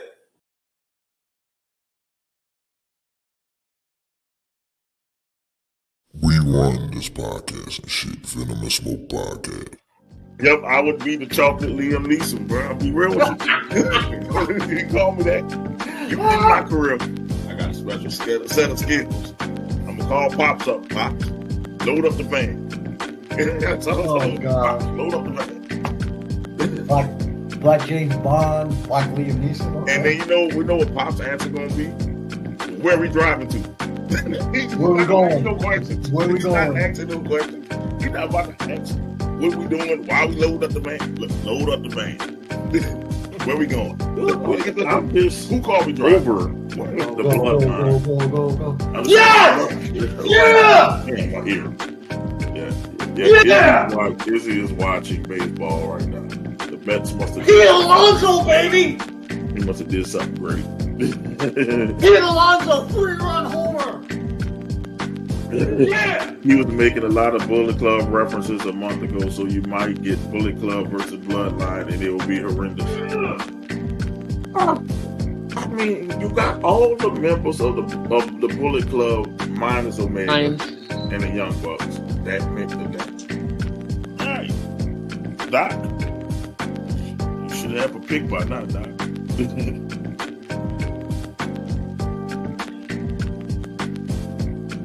He ain't going with fucking the Packers. Come on, man. No, it's not sleep or meditate.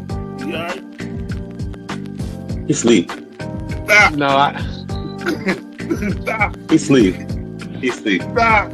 he put his hood on so he could look like Darth Vader. You sleep. A quick fucking statement.